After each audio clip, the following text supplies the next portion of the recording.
fanny packs were gifts all the time because we just were 12-year-old boys. And Oh, they're so useful at cons because you don't want to cart around a big bag, but yeah.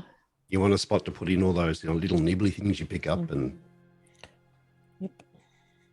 Did you see the new artifact, Bub? I'm not. We just as a heads up, we are live. But I've got to play around with some situations of the cameras. Cameras are going to look a little odd, mostly because, well, Zoom is kind of a bitch, and I'm working on that.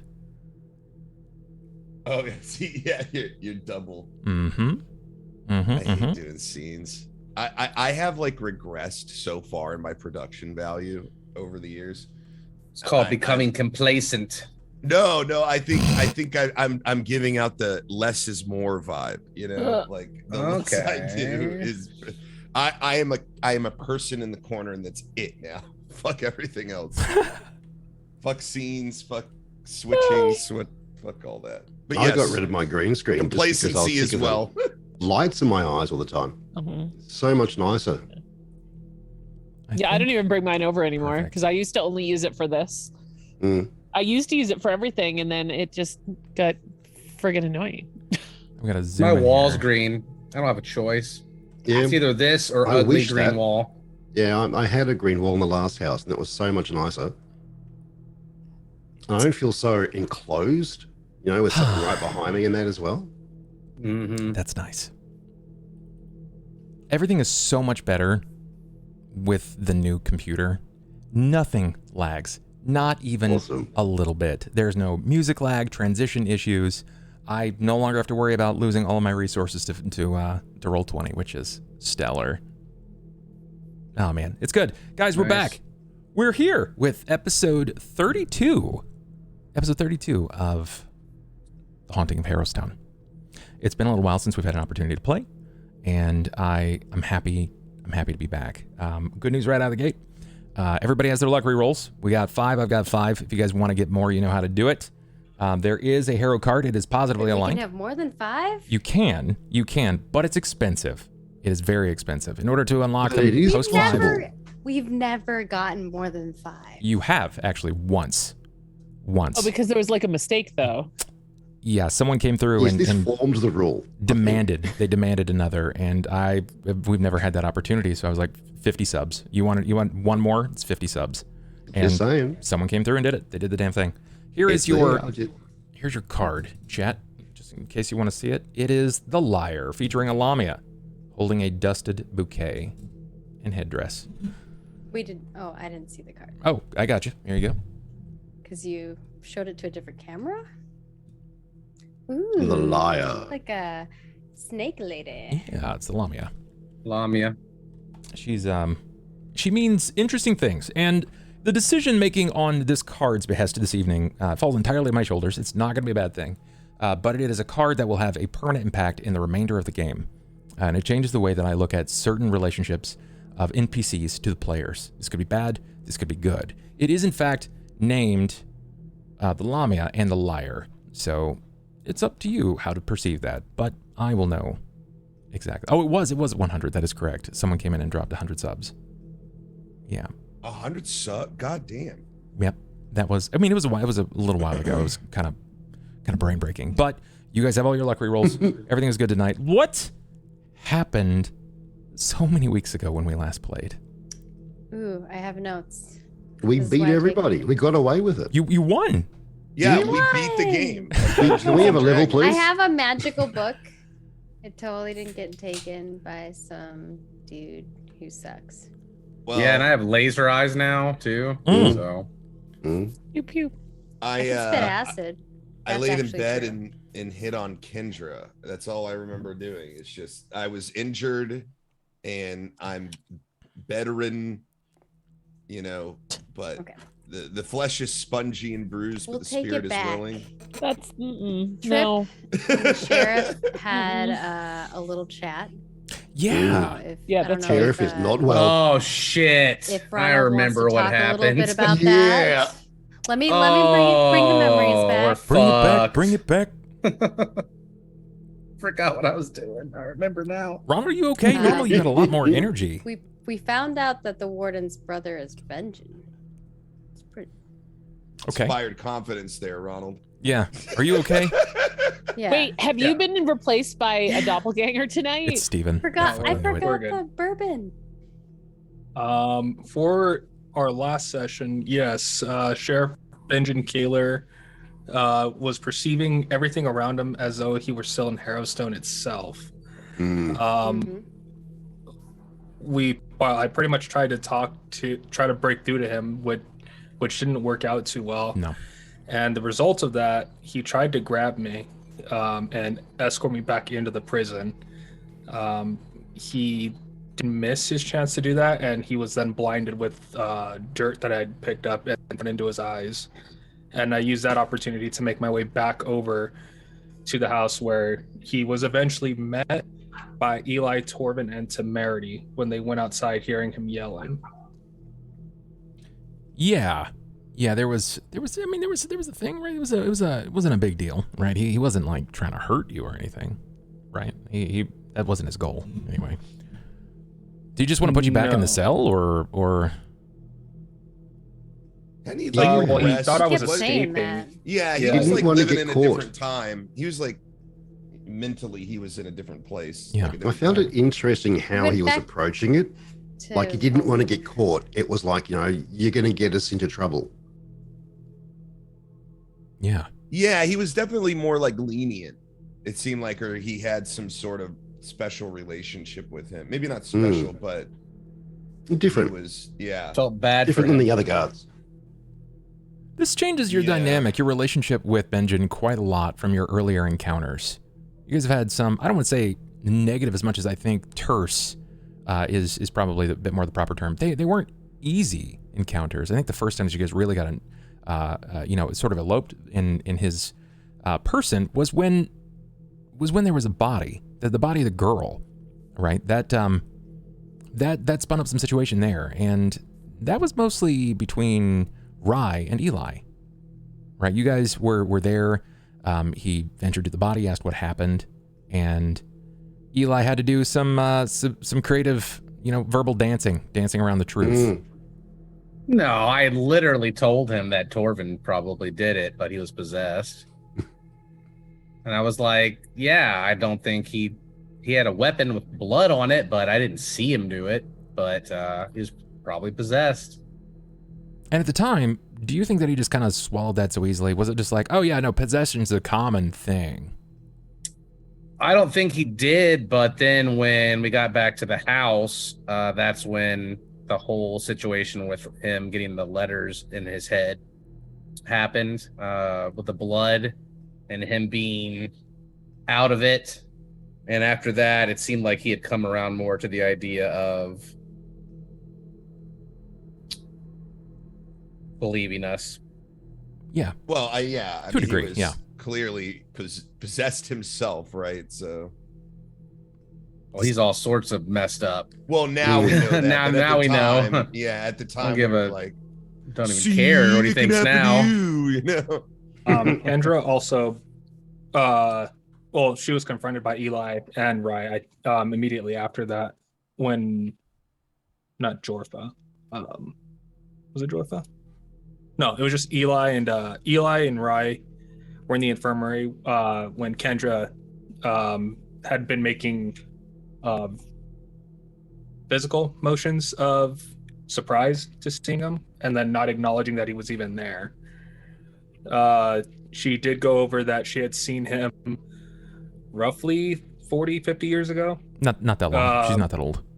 I'm sorry, it was like 2030, right? It was like 10 years. She was a kid, so it was probably, I want to say, probably closer to 20 years, 20, 25 years, something like that. She was a little kid. She had seen a gargoyle statue drop and kill him. Yeah. And then 3 days after that he was walking around again with no issues at all, as though if nothing happened.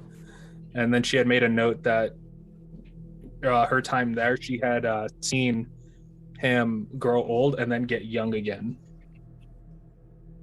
Torvin's very concerned about the level of gargoyle deaths going on, honestly. Yeah, that's what I was just gonna say. I was It's like, just bad didn't masonry. Professor They don't Loramy attach it die? correctly.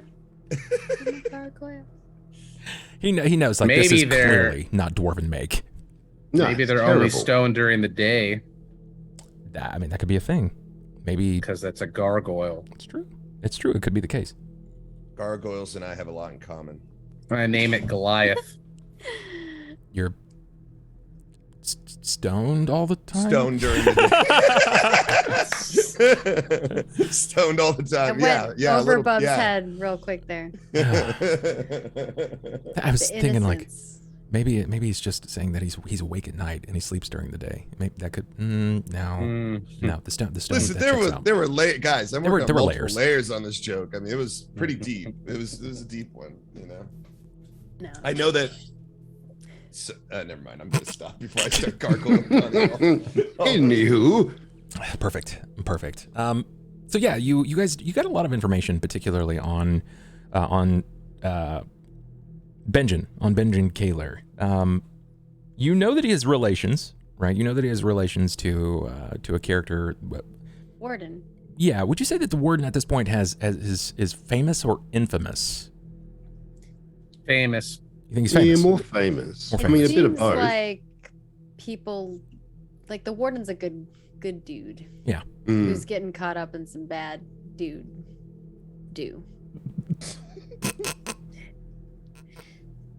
Is that a new type of Mountain Dew? Like doo-doo, like poop. Yeah. Shit. Oh, He's I've into got to some say- shit, okay?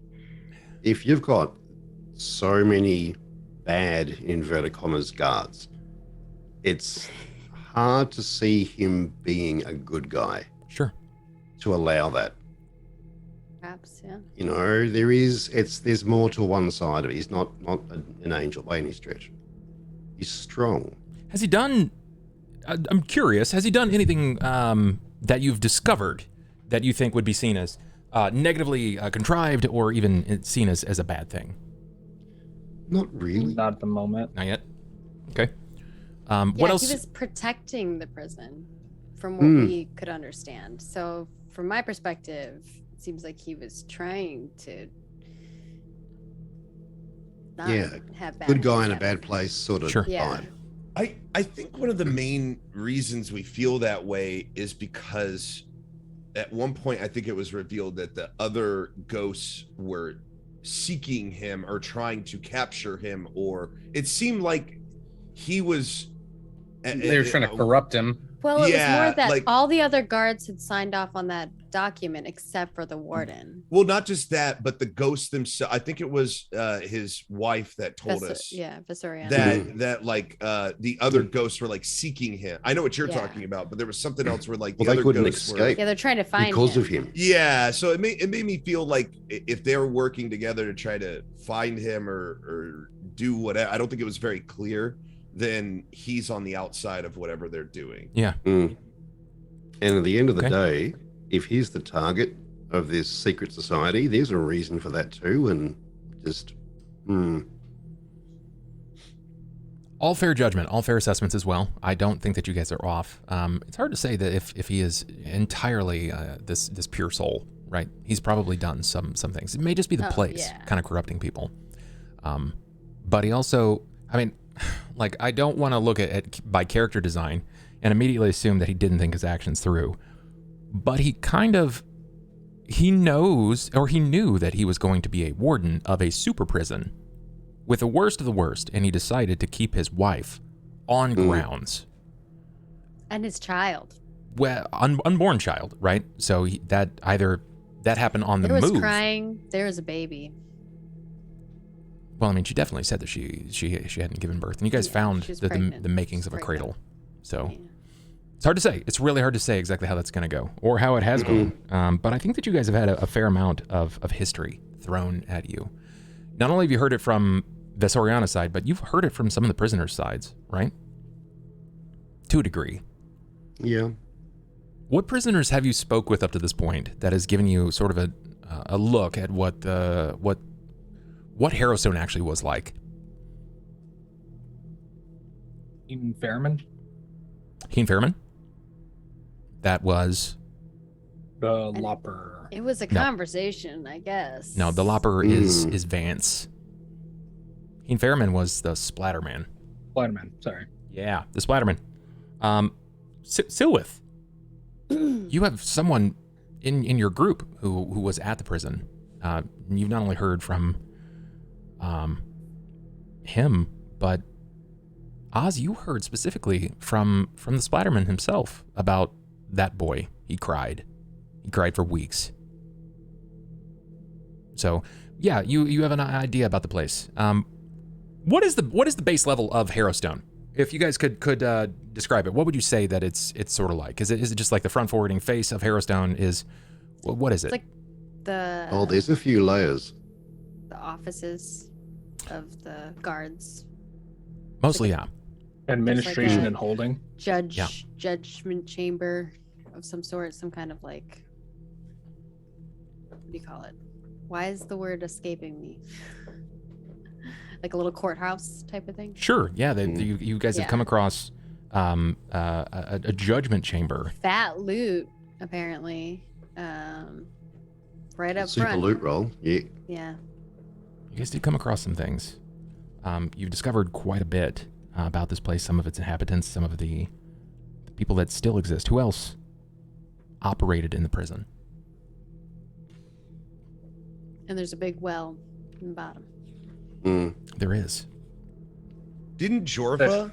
Yeah, Jorfa. Yes. Yeah. Jorfa. Jorfa did. Mm-hmm. Xander's We had a fighting right conversation now. with her. Yeah, we had a little conversation with her, but there were other stuff that happened before that. Yeah. Like Temerity saw her grandmother's name. Yeah. I think it's kind of a big thing. I don't know if we made it. A letter. Let's see. Yeah. Temerity and Selith make their way to the Temple of Pharasma. Upon getting to the steps of the church, they discover the inhabitants of the temple are no longer seeing anyone until a new head priest or priestess has been appointed. What are you reading? His notes. Some notes that I made, sorry. Jeez, you wrote like a freaking paragraph. He's writing an He's essay. being graded on this when we're. Upon further investigation, they find a lockbox hidden under the table in a hollowed out space. They find some potions, as well as a rejuvenation potion that they needed to help Rye with his burns. Yep. Temerity also finds documents about her grandmother and that she is being investigated for crimes against the edicts of the church. Ooh. Temerity, what can you say about that? What do you know? Give me some more insight to this. Honestly, I don't remember. Okay. It's been a long 2 weeks for me. It has. It's been a long 2 weeks. Can anybody else remember about the information that was read about that? I think I might have been shoveling chicken in my mouth. But I did make a note of it. Why is Temerity being investigated? It's for how her grandmother was conducting certain interrogations. Wrong. Wrong. No. And I'm not sure. You may have just crossed some wires there. She was remanded. so it had been reported He's that like, she "My had notes." done several questionable things, which means that she's probably being spied on magically. That in is some fashion. Definitely a safe assumption that somehow they have the means of watching and investigating her from the shadows. It has a lot more to do with the actions of her teacher. When she was remanded to the care of the church, the Inquisitor Lord, basically the matron of the church that was teaching new and young Inquisitors, she's being investigated because Temerity was seen as a prodigy to the church. She was basically like just a natural, and very few people pick it up as quickly. And An Anakin almost. to a degree, yeah. To a degree. I also hate sand. It just gets in places. Right. It's not It gets pleasant. everywhere. Yeah. It does. Comfortable. So, what did Temerity do with those documents? Like She hid them Mm. away. I tucked them away for safekeeping. Yes. So no one else could see them. I mean, I wasn't gonna Yeah. I could do a burlesque act with them. Like, Look, I wasn't there, Go on. so I that don't even wasn't- know. I didn't see shit. That was all Silwith and Temerity. I Silwith was saw it, picking right? locks in the general store. Silwith Like a saw it. freaking badass. You did. You managed to managed to, as a caster, out-rogue most rogues. That's impressive. It's because I have that master kit with me. That certainly helped. Yeah. That certainly helped. Did you find anything of notoriety, anything of value? No. No. They did, though. Yeah, they definitely found the potions. Silwith did see Temerity tuck the documents away. Didn't think to question her about it. Not necessarily that it was his place to do so, but he definitely saw that happen. I don't know if that's something that's going to happen later, if they're going to have any conversation about it, but alas, we will discover. He's with me now. He is, in fact. He is. Where'd you guys go? We're in a little bit of a pickle ourselves. Yeah. So, we are at Jorfa's blacksmith. Yes. Or blacksmith shop. Yeah. Yes. And she gave us some information as well. Yes. She told us a little bit about our other fellow dwarven friend. Yes. And she I don't know what you're talking about. I wasn't there. From the mountains, 30 rows of 3. When the 90 are born, return the 5 kings crown. They're like slight defectors, and when they lost their home, they were tasked with returning it. But she doesn't seem interested in like doing anything about it. She just seems like she just wants us to leave her the fudge alone. Doesn't want to be found out. Yeah, She doesn't want hit a she's like, child. leave me alone. Take She doesn't your want Torvin to weird find stone out, yeah. dwarf man with you, and don't come over here again. And then she freaked out when she knew my name. Yeah, And she apparently. attacked me. I mean, were you wearing like a name tag, or like how did No, you go I- about Said that? it. He proudly I told her. spoke Proudly. his name. Stood up and crowed. Yeah, He did. the only assumption I can make is she was one of the corrupt guards in Harrowstone at the time. Oh, maybe. I don't know. I mean, it's a Could be the fair case. call. She was also one of the names that signed off on She was. the document. She was, in fact. She had signed off on the document. Was there anything specifically about that document that kind of set off any red flags? Anything that kind of stood out regarding Jorfa?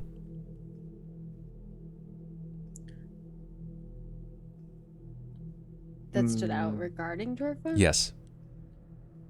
That I remember. Okay. I Well, mean, in time. she looked Surprised that messed she up. worked She there. looked messed up, but Yeah, she's old. She's very, very yeah. old. Dwarves live a very long time, much like elves, unless they are unfortunately cut down. They can live for hundreds of years. Elves typically live, they're timeless. You know, they cheat, they hack the system, but dwarves can live for a long while. Flashback. I remember the thing with Temerity. It was because she tortured a noble without doing the proper like back check. About Temerity or about her teacher? Oh, maybe it's the teacher. I thought it was about her. Yeah, that's correct. She had gone through an investigation of a noble, and she had tortured them. Still no clue whether or not they survived, but she had tortured them, and they were wrongly accused. So she's under extreme investigation. It happens. I mean, I was just, I don't know what you want. Can we? What happened to the? What is it called? The Iditer. Iditer. Yeah, where is We that? poured it out. That's gone. Yeah, it's gone. You It was poured it out. Yep. I You don't poured know it why out. You guys. I didn't pour it out. No, you didn't. In fact, you asked for it to be sold. You made a request in game. I thought I gave it to Ryan. He went into the bathroom to pour it out, and Torvin followed him. Well, I mean, you originally he wanted to sell it, and then you guys were like, Yeah. "No, we shouldn't. We shouldn't try to sell this. This can fall into the wrong hands, and someone can die from it." Because you wanted to sneak it into the bathroom, like you were gonna dump it. Drink it. You wanted to dump You were it, gonna take it. and then you realized that Torvin was there watching, and you were like, Yes. "All right." That's right. Yeah. Okay. I You did keep the remember bottle. now. That is correct. You kept the flask. Yeah. Well, I mean, I just wanted to know for this encounter with Jorfa where that might be. She's dwarf, right? She is. She's a dark dwarf. She's technically Dwargar, thank you. That completely slipped my mind there. Wow. It's okay. I got you. I appreciate you. Yeah, so I don't know. I'm just curious, just simply curious as to where that might be in relation to Jorfa. Yeah, I need to talk to her, my character, and you guys are like trying to kill her, but well, I mean, I hope you don't. I hope you don't kill her. Well, listen, I'm not trying to kill anyone. Oh, she forget to kill her. It's only when I'm going to meet her. She didn't. Serious. All I know is that Ronald is agent of chaos, okay? And I know he's in a confrontation right now with Jorfa, so I just wanted to know where the Jorfa killing juice was, because if it's in the hands of Ronald, it is likely going to get all over Jorfa, okay? That's fair. She has to drink it, though. You can throw it at someone. No, you don't have to. Oh, no? Just, as long as it touches the skin. Yeah. Torvin's fingertips. Yeah. Crap. Yeah, you don't need to drink it. You can just I drank some of it. And it was disgusting. I did too. Wish you could. Yeah. Or you could lace a blade with it and then you just bypass. Yeah. Listen, What if I drink it and then I throat's lick all someone? fucked up. All right. Yeah. Also, we're now following the sheriff towards Harrowstone. Yeah. As well. Torvin and Eli are escorting Benjamin. That's right. You are escorting him. I can't remember if we discussed where you guys were stopping. I was gonna follow him all the way as far as I could follow him. Right. Just try to see what happens. Yeah. Yeah. Maybe it's time for a new one. That's what I'm trying to figure out. My curiosity. Okay, I pose a question here. Say you see him standing outside. Many a times before you realize that he's died. Will you think either of you will intervene? I'm more curious to see what is happening than intervening to stop it, because it depends what happens, firstly. But as far as Torvin's concerned, he's already a dead thing. Just another Something's dragged his body, all his bodies down there to the same place after he was killed in the courtyard by a gargoyle or whatever, because the body didn't just move itself unless it did through necromancy, which then is still not by itself, really. So I don't know. I don't know what's going on with it. I'm trying to figure it out. Decisions. It's not good to go to Harrowstone with only 2 people, but you aren't wrong. It is very not good. At least Torvin's with me. All right, friends. Then that's where we're going to start. We launched today's episodes with the 2. We see Torvin. We see Eli. Moving in the direction and destination of Harrowstone. How far away do you stay from Benjamin?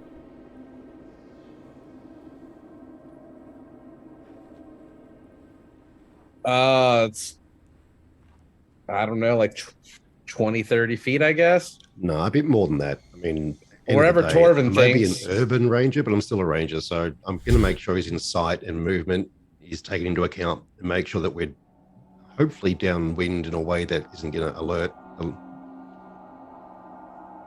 Okay.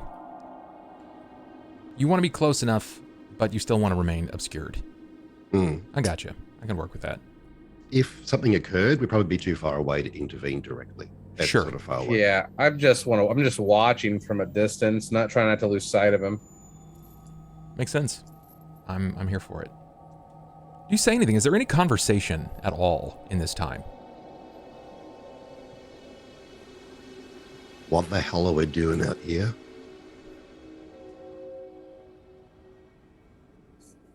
Trying to figure out what's going on with the sheriff. I think maybe we can see what's been killing him. Well, making him,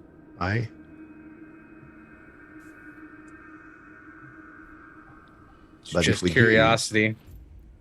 Then what? Well, then maybe it won't catch us by surprise the next time we're here.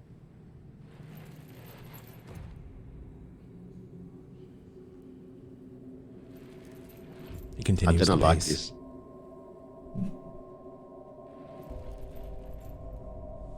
Said he sped at pace. He continues the same pace, almost in a undead/zombie-like walk, like a trail. He is moving locomotive-like in this destination, in a path that you guys have walked only a few times. How long do I think it'll be until we get to the walls? At this point, you guys have passed the graveyard. The Restlands. By foot, past the Restlands, you're looking at maybe 6-7 minutes, especially at his pace. Not long.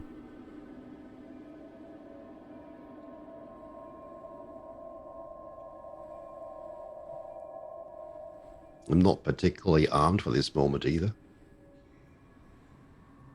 I've got a couple of tricks up my sleeve now that I've been able to rest.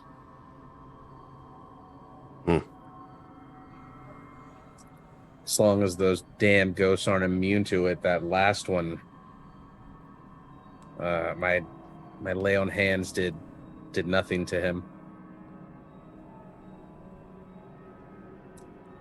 Oh, supposed to harm the undead. I'm not sure what happened. He said we were from the forged from the same place. Oh. Well, don't let him get into your head. Yeah, maybe it was just something with his book. I still can't believe that he got that thing back. Oh. I think it's only made Tripp or Silwith even more cocky.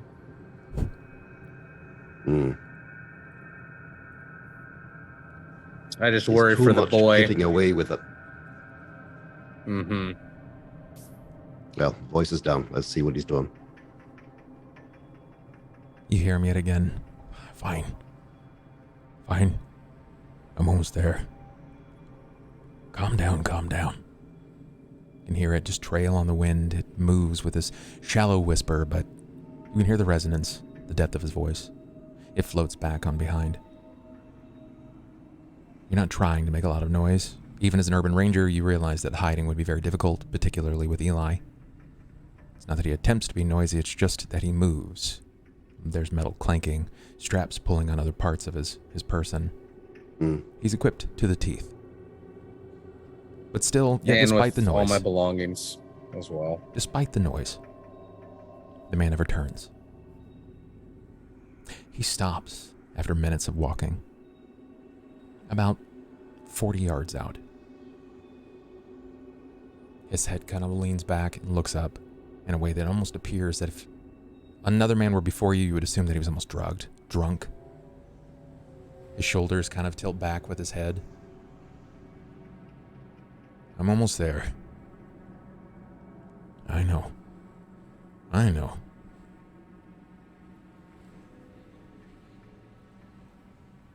He drops his short sword. He takes it from its scabbard and throws it on the ground. He takes off his boots. He removes his hat and places it just over his boots and his blade. You can hear the sound of his feet slapping against the wet, cold ground. You hear that creaking as he pushes the wrought iron gate. And he takes steps in. Will you pursue onward? Is this the exchange?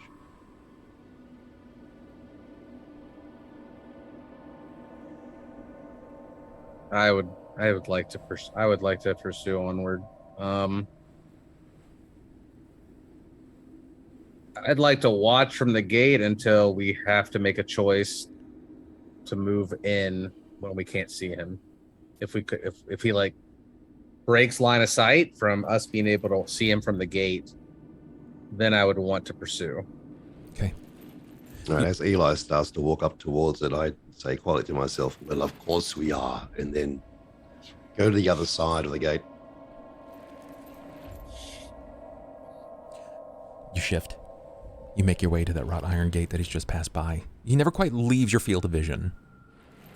But as he passes through, probably another 10, 15, 20 yards, just off to the side, you can see the aged and tattered home of Warden Hawkran, where him and his wife, Visoriana, stayed.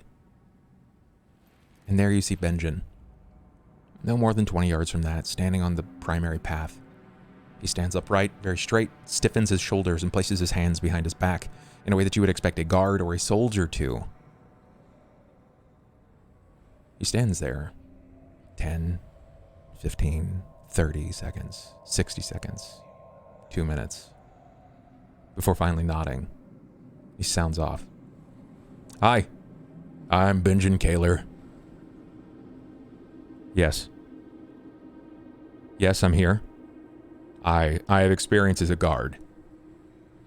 No, this will not be my first time. Has his voice changed?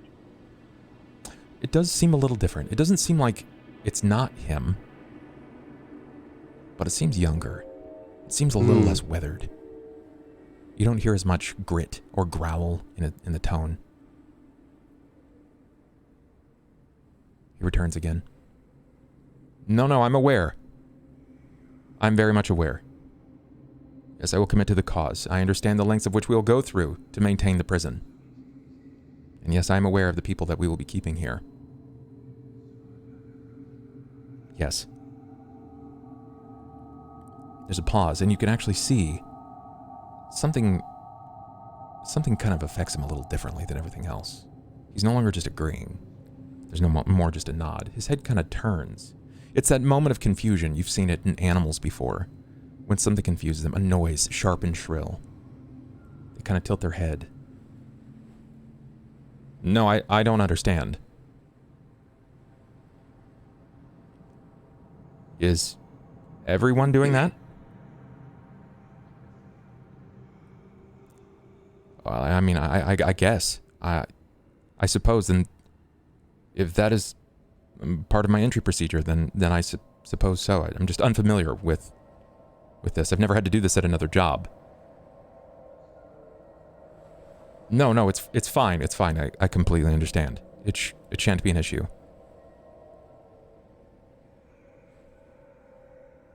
He extends his right hand forward, and as he extends his right hand forward, you hear him hiss like this. And he shows his hand up like this so he can look at it. His head turns. And where there was nothing there previously, you can see a visible cut over his palm. It's bleeding. Now what am I supposed to do? He clenches that palm closed. And he holds it out over the soil. And he just squeezes as hard as he can. You can see his knuckles whitening. You can see the forearm flexing. And he's draining blood to the ground. And is that all I'm supposed to do? I understand. And as he goes to lower his hand, his second arm comes out, and you can visibly see his body lift about 2 to 3 feet off the ground. And he falls limp. Like a marionette. A puppet. His body continues to shift, and it moves closer and closer to Harrowstone. All the while, his hand is still outright, as far as it can stretch, bleeding on the lawn. Blood saturates the grass. You can see it slowly run down the length of the tall and unfettered, uncut grass of this place.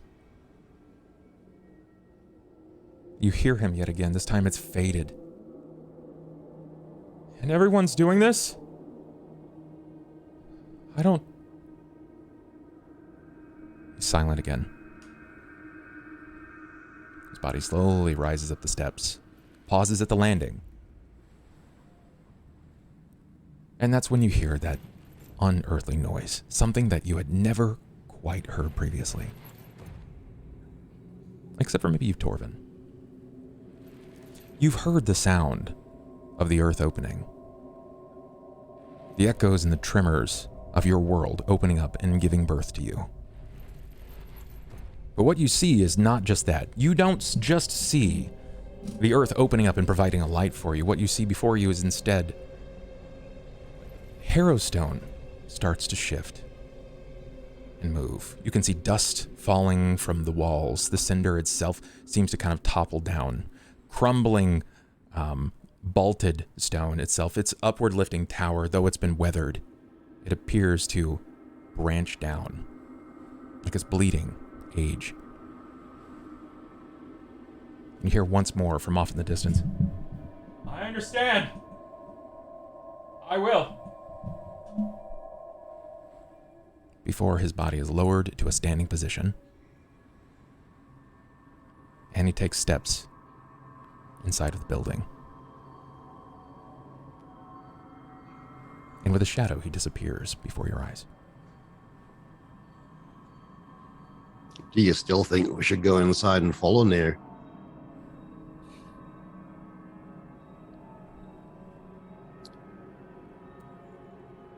No, I think we've seen enough. I'm curious, but not suicidal.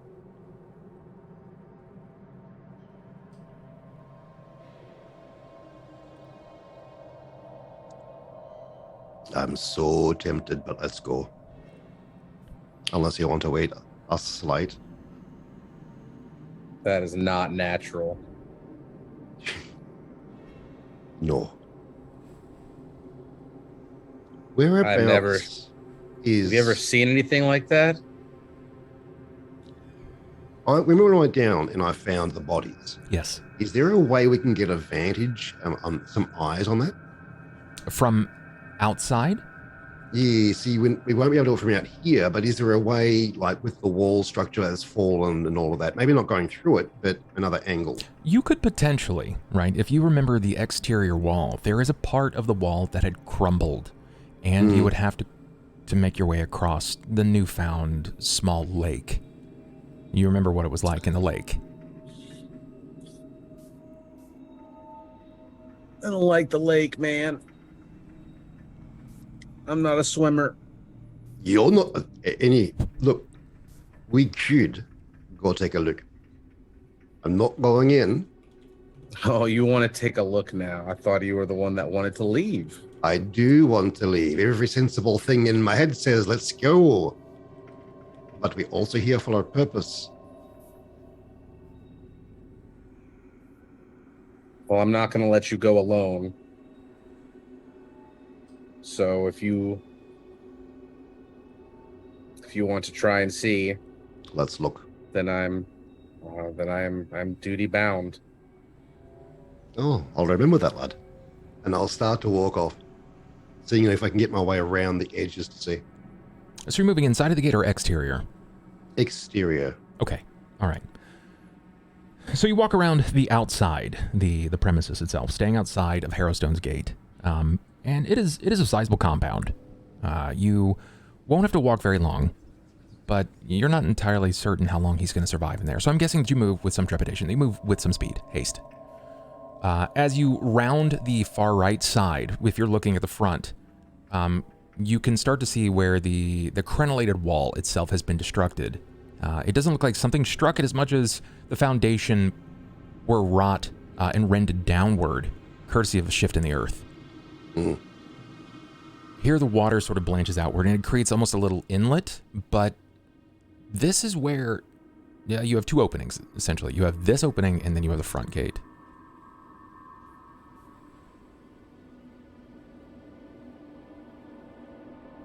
My main aim is just to see if he's going to enter that location with the bodies. Okay, give me a perception. This is a difficult check. Even with dark vision, it's very far from this point. You're looking at, I'm going to guess, right around 120 yards.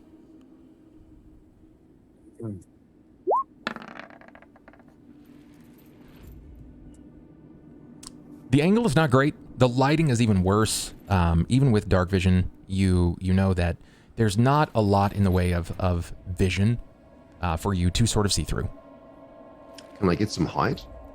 Yeah, it's likely that if you were to kind of hoist yourself up onto the crenellated wall, you very well could. But you guys haven't done much in the way of investigation of the crenellated wall, so you know by looking upward that there are these like these houses, right? They're small huts. It's like a 2 or 3 man building on top of the crenellated wall itself. So that anyone who is interested in setting inside of these observation towers can. It's just to protect you from weathering, that sort of thing. What about for a 20? A 20, from where you are currently at, a 20 might net you something if you hit the top of the wall.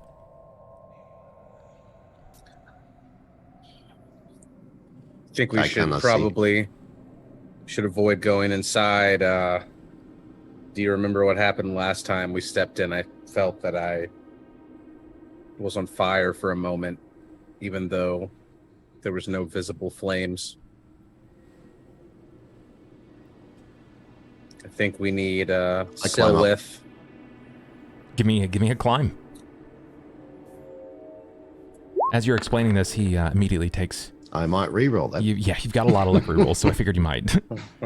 He immediately tries to start climbing the crenellated wall itself. It's difficult, but where it is destructed, it seems that it has created some very small footholds. And while it is a little ragged in spots, you walk around the southeast side of the lake that blanches out exterior of the wall.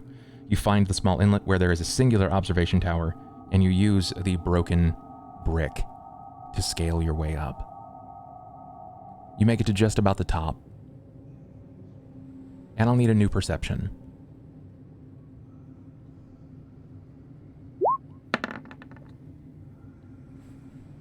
I'm going to re-roll that. Okay. Made all this effort. Wow, that's really, really good, actually. Yeah, much better. A 25 was what I set the DC at. So you just hit it. Nice. You're watching. You're waiting. You know that it does take time inside of this place, but you have no idea how long it's going to take for him to move there, and you've seen the rest of the bodies. So you sit and you wait. Do you wait atop of this, like, at the angle? Do you move to the observation tower? What does this look like as you scale the wall itself? I'm concerned about the actual hole that I've got because they can slip at any time, especially if anything was to occur. So I am trying to get some stable footing. So I will move up, trying to keep low as I can. So you see a couple of things here. As you're waiting, you're finding the stable footing. You're watching inside of this, on top of this crenellated wall, near the observation tower. You can see the break in the wall itself where both of you had seen this previously. Waiting, listening, hoping to spot anything, hoping that your eyes will catch any sort of glint or movement inside. When your attention is drawn immediately to your left. Cobalt, what do we see here from Eli? Is Eli waiting at the bottom? Is he just kind of like, what's happening? I can't climb like that, especially not wearing my armor. Sure. So he didn't want to boost, so I'm just kind of trying to keep him in sight and keep an eye on the tower to make sure nothing. Just going to try to keep watch on the tower and around us to make sure nothing sneaks up on us, and then I'm going to wait for him to come back down and report back. Because, yeah, there's no climbing for me up a broken wall with my big ass. Okay, all right. From where you stand here, Torvin. Rappy's too noisy. Yep. You are mere feet away from an old stone tower. Its wooden roof collapsed and crumbling with thick ivy. It seems to extend another further 10 feet or so above the 20-foot high wall. You notice that around this, despite the weather, the way that it's been, there's refuse, there's detritus. You even notice that there is carrion waste that lies around the observation tower. And while your eyes are trained, particularly on this break in the prison wall itself, you hear something inside of the observation tower. You hear this chitter and this deep, wrenching squeak. Scratching from multiple spaces, and it's drawing your attention. You're certain that it's some sort of rodent. I'm withdrawing. As you turn to pass back by, you see two things. Your eye catches a bone nearest the wall itself, just before the blanch down, the brickstone that seems to have fallen courtesy of the shift in the earth. And you see bite marks. You're certain that it's rat, but it's enormous. It's easily the size of like a Rottweiler. An enormous hound. And before you take that first step down, there you see, in that moment, Benjen. Benjen's body slowly shifts into view, and you just catch his most left side. He stopped. You pause and wait, or do you continue to shift downward? No.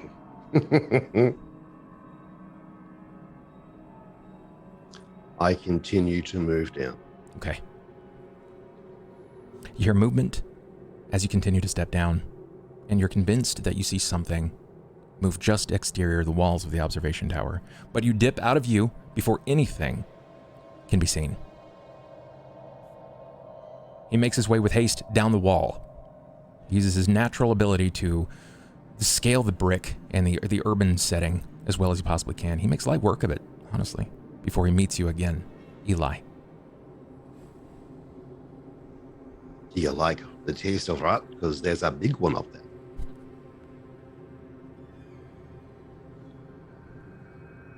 He came out and floated down towards the hole, but that's all I could see. So there is an exchange, it would seem.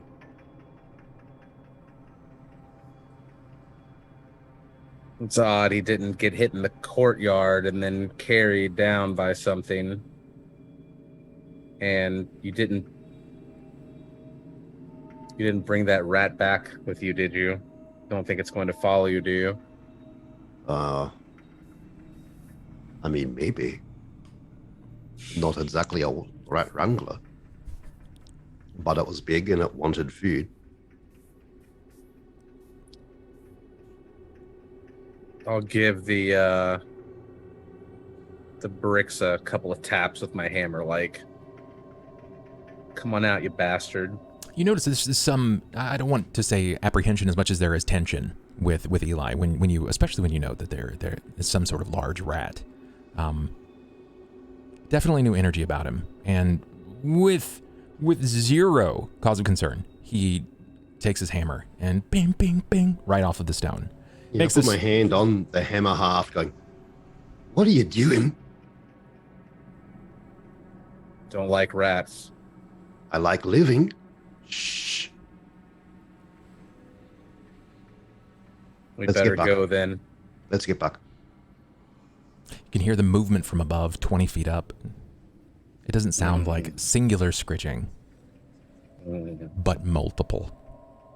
Do you retreat for the time being? Yes. Okay. Torvin immediately starts to move. He gathers his things, and he moves onward. What does Eli do?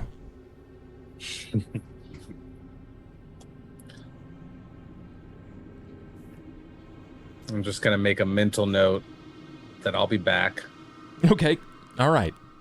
Makes a map because I can't climb up there. If I was on the other side and I could go through the front, maybe. But if they're not going to come out, then I'm not going to go in after them because I'm already seen as a liability to some of my party members. And I don't want to lose trust with Torvin, who's the only one that actually probably trusts me the most. So I'll leave with him, but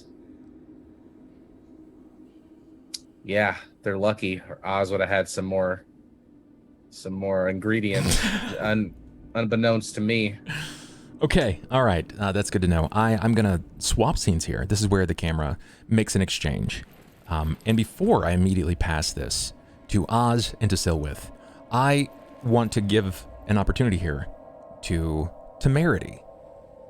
Temerity, you last were seen in the servants' quarters viewing the paperwork, the documentation stating that your teacher, the Inquisitor, I'm not going to quite say hierarch, but the matron, the Inquisitor matron, the teacher, yours particularly, who has quite the accolades. She's under investigation for, wrongful crimes. And in turn, you are also being investigated. What does this look like for Temerity here? How do you sort of recoil? Does this make you sick to your stomach? What? Explain this to me. So she'll read the letter probably a couple of times. She's alone in there, right? Yes. Is it a cold night? The fire's not been lit. The last time that it was lit in this place was hours ago, back when you guys were resting. But at this point, Jaminda has put this out. She's remade all the beds. Okay. So it's just you in there. Is there a candle? Yes, there is a candle. There's a candle at every bedside. All right. And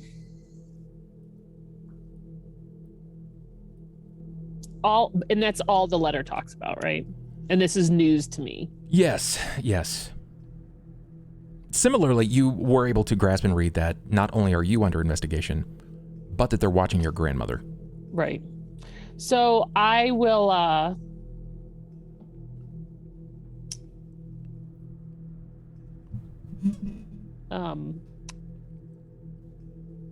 I'm gonna walk over to the fireplace with the candle and light it and put it in. Okay. Okay. Do you burn this all down? Do you stay and watch this burn? Yes. Completely. I do. Okay. You smote this out to ash, mixes with the rest of what remains in the fireplace. Just burnt. Do you go further? Do you push this and separate the ashes with your feet, or do you just ignore it? It's burned. I just ignore it. You ignore it. Okay. Okay. With this newfound information, after burning this, do you venture back in to see Kendra and to speak to Rye? Yeah, I think I would. I think she would. Okay. Back in the study, Rye, you are being cared for. It is intermittently, and in your eyes, you might necessarily view it as hard to get, but Kendra is sort of playing a hard ass. She's just trying to provide aid. She's swapping out these bandages every 15, 20 minutes after they've soaked. They're yellowing, and it feels good every time that she applies a new bandage, or at least a new linen, because it's cool. It's cool. The ointment feels great to your skin, but it's kind of odd. The last person that provided care to you in this manner nursed you back to health. You remember her, vividly so. It was years ago, nearly 24. You became quite close with her. Now, Kendra does not necessarily remind you of this person from your personal story, your life. But this is the second person to care about your general well-being. Do you say anything? Do you do anything here? Or do you just allow her to remain effectively a nurse? I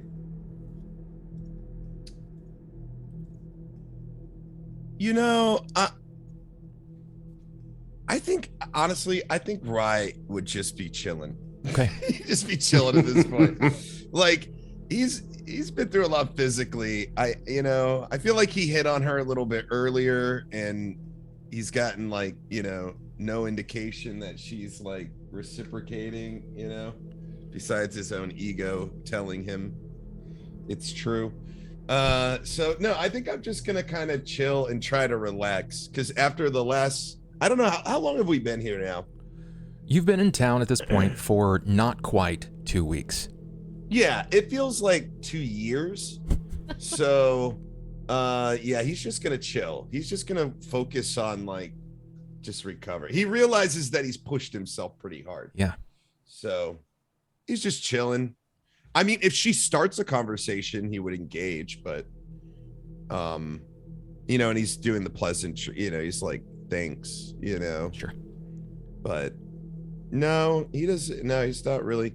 He's more contemplative right now. I think especially because what you said is, you know, starting to set in, that things are starting to feel a little bit more familiar. It's not like the other times he's rested, you know, where he's just like, okay, I'm down for a little bit, I'm back out. He's been bedridden a little bit. Yeah. So yeah, those memories are starting to come back a little bit, and he's maybe a little bit more contemplative than normal. Did memories sting at all? Is this something that despite your contemplation, did these sting? yeah, like I mean, bittersweet for sure. Sure. I mean, at this point in his life, before this was kind of the jumping off point. Yeah.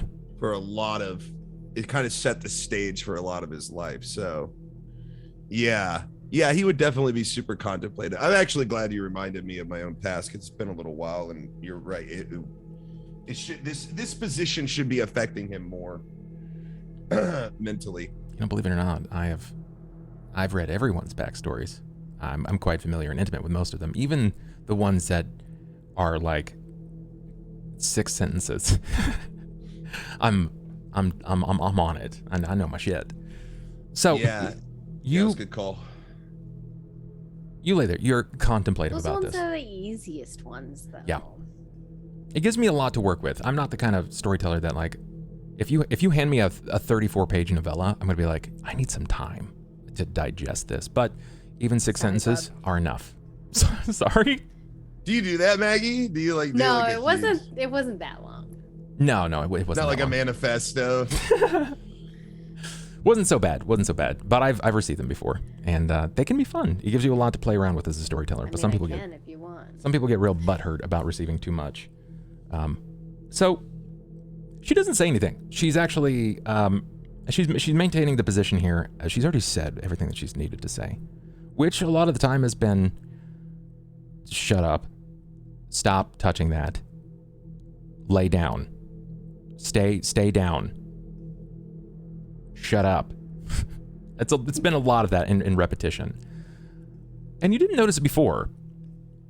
Temerity had snuck in the house. Nobody had really noticed. But now you can hear her. Everyone has this pattern to the way that they step. Torvin's steps are a little shorter by design. He's a dwarf. They're very short steps, but they're heavy. The way that Eli steps, long strides, but he clanks. He's almost like a mobile battalion. There is some lithe movement. There is, I would say, quite a bit more dexterity to the way that we see Temerity move.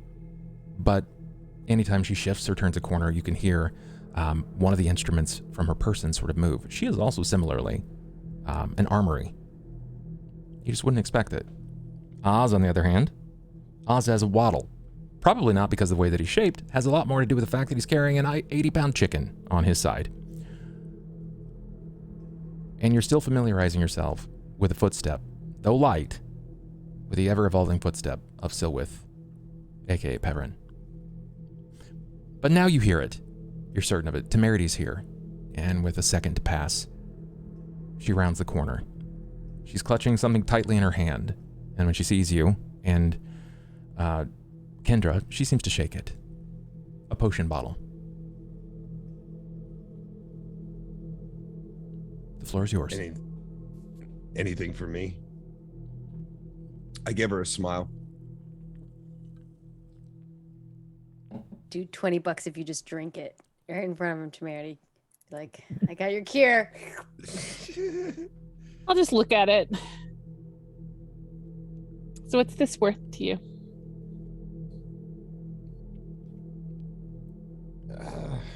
So really, what is it worth to you?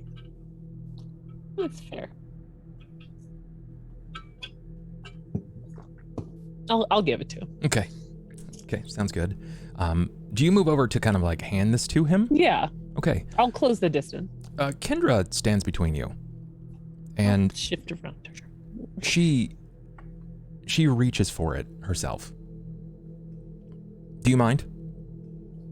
I'm providing the care for him, and I will mix this into his imbibe.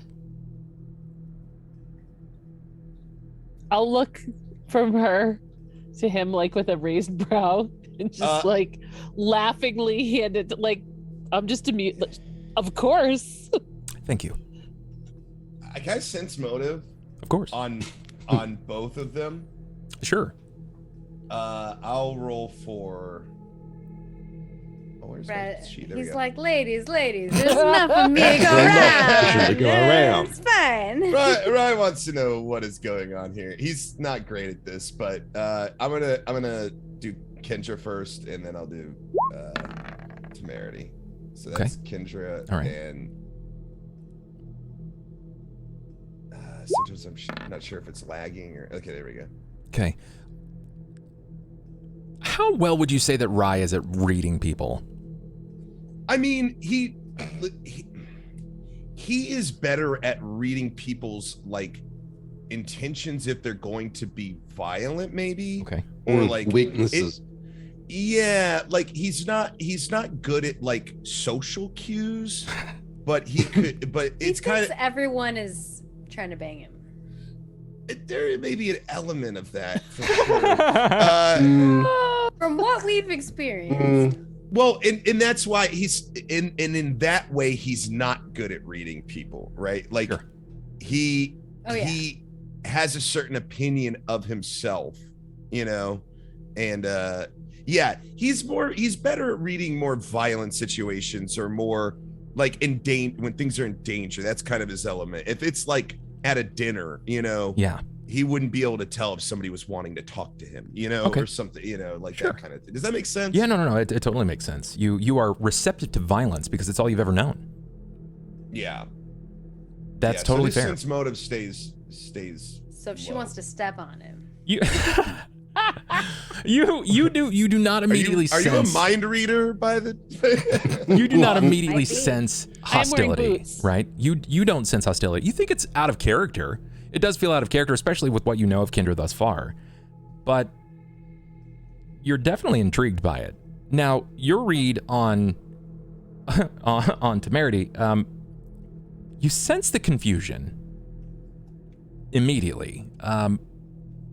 I think you get a solid read of her. What would we say here if Temerity were to explain this to Rye? How would you say that Temerity is kind of feeling in this particular juncture? So, she's not really the jealous type. Like if he like say she thinks he's cool. She enjoyed her evening. She would not mind another one. But if he wanted to like have an evening with Kendra, she wouldn't be mad. Like it's just the way life is. There's no commitment there. I love how go with the flow Temerity is. Right, she thinks it's amusing. She thinks he's cute, but she thinks it's amusing and she's not threatened at all. Sure. Gotcha. Okay. Yeah, have you met her? She could like smash you with her pinky. I don't know. Maybe is Kendra cute too? Kendra is I mean, she can have a pinky too. Per most of the people of this town, she's quite attractive. She's also very well put together. Okay. When I hand her the stuff, I'm gonna give her a wink. As hot as our ghost lady. Okay.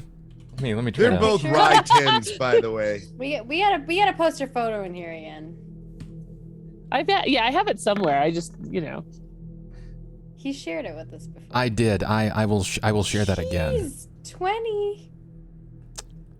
Oh, that's not her. That's someone else. Where are you at? Oh, there it is. Kendra. There it is. Oh yeah, I see Kendra. Oh, she's like cute. Yeah, she cute. She got like a She can get it. She got a Bridgerton vibe going on. She does have a Bridgerton vibe. I'm kind of my ball of my season. Let's go. I'm kind of more of a Soriana girl, though. Oh yeah, I mean, if I had to pick one, for sure, but she can hustle that bustle. I mean, that's a Rye 10, easy, right there. Okay, all right. Yeah, wow. easy. Yeah, she is. Right. She's definitely regarded as attractive for sure. That dress though is pretty cool. I Yeah. like the cuffs. I like the cuffs. They're cool. Because Rye doesn't really form too many attachments. He's less picky. He just he's like, it's more of a necessity for him, or like a want/need kind of thing. Sure, so sure. he's not picky. Yeah, I get But you. that's They're a all the right. hot That's a right dudes, 10. man. Kendra might be one of the hottest women he's ever, if he were to.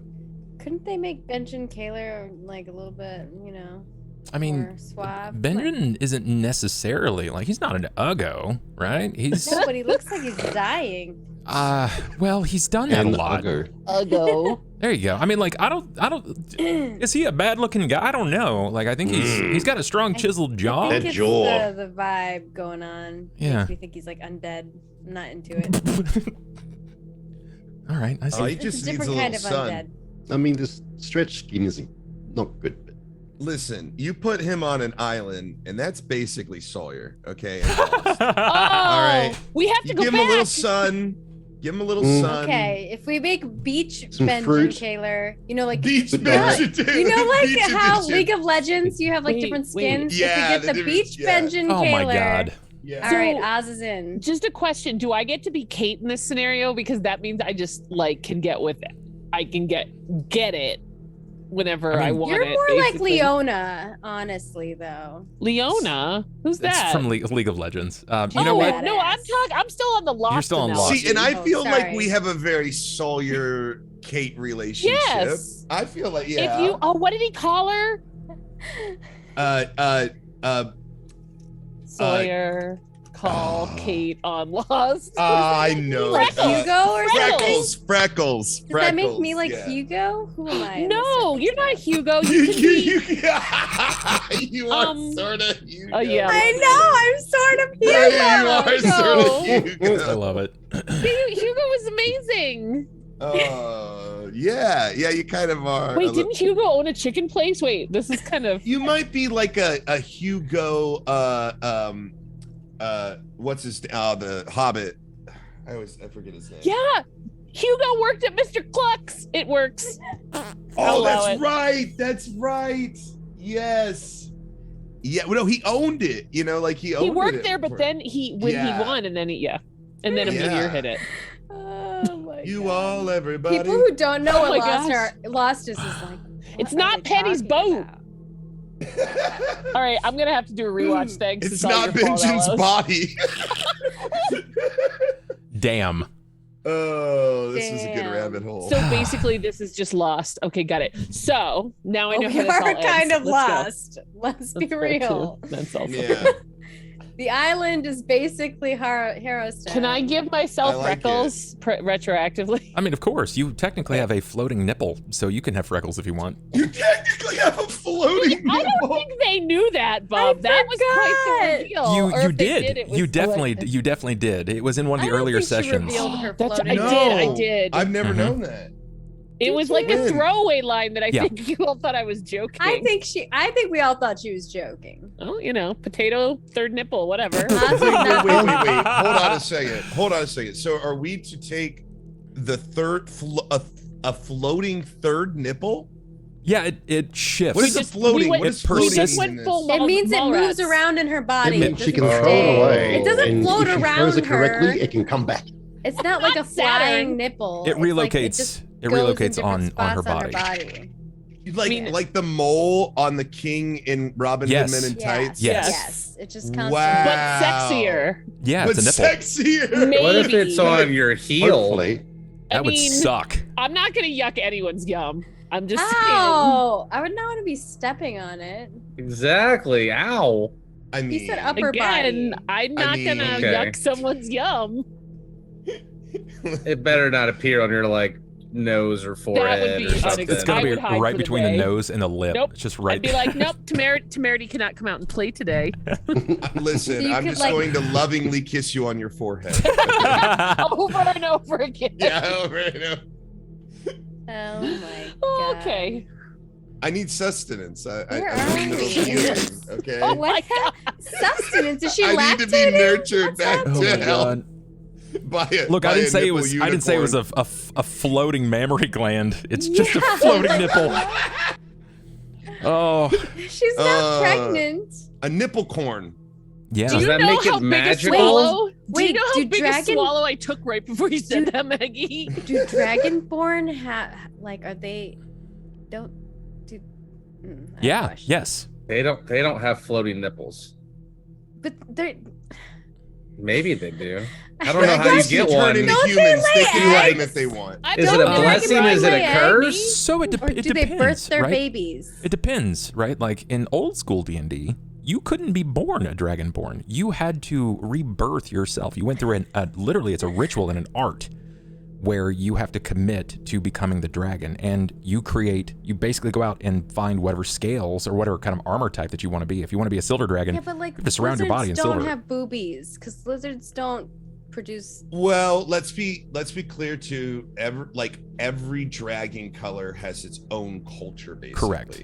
Like they're very Unless it's Dragonlance. Dragonlance, they're like there's fucking billions of them, and metallic or chromatic, I love Dragonlance. they're all good and bad. Dragonlance is one of my favorite series ever. Yeah, You will in cry D&D, within the the first chromatic and the metallic are at war for the Yes. most part. Oh, And Rastalin. both Raceland, sides, yeah. Yeah, it can be Raceland. very different depending on the type of dragon. Yeah, everybody says canonically metallic dragons are seen as positive. They're good because Yes. they're children of Bahamut. And then you have I understand there's a furry community, but I'm just saying lizards Those are generally Those are don't scalies. have Those are called boobies scalies. because lizards don't need to lactate for their young. Well, all I know is that floating nipple is a level 5 spell. So if the dragon can cast floating nipple, I feel like listen, it's I'm gonna be within honest its with power. you. That's not even the worst when it comes to this race of playable character. That's rather timid. Okay, like I played in a previous game. Wait, who was it? Oh, Lily Vanilli. She was preparing to play. I love her. She was preparing to play something very akin to what we're seeing Misty play here. And her random trait, because you're supposed to roll the random trait, she had a whistling belly button. Oh yeah, you told me this before. That's cool. Yep. So she That's stuffed a gem in it, so it wouldn't whistle anymore. Listen, She's basically one of those trolls. Troll dolls, with the yeah. big gems in their belly buttons. Yep. God, Yep. Lily's Now we a know trip. why. Lily in the D&D group is a trip. The trolls whistle from their belly buttons. They We'll really never know. do actually when you squeeze them. I haven't touched a troll doll in probably 3 decades. So I've never touched a troll doll. I have. I'm a father of 5 Recently? girls. I don't know. I've probably seen one at a garage sale. that's fair. I literally saw one 2 Junie days has ago. troll dolls, so there's Yeah. a troll doll in my house. We're thinking of somewhere right dressing up as troll dolls for one of my Yes. races because it's a whole 90s theme Nice. for the marathon next year. Hey guys, Benj and Kayla was bleeding on the lawn. Oh, It's like I want to play this Call damn Jack. game. Jack will come and fix them. now. Yeah, Jack will fix it. this is that bizarre moment between I wink at characters Kendra? here. Between characters. She perceives your wink, and there is momentary confusion. Can I get a perception from you, Misty? And then there is acceptance.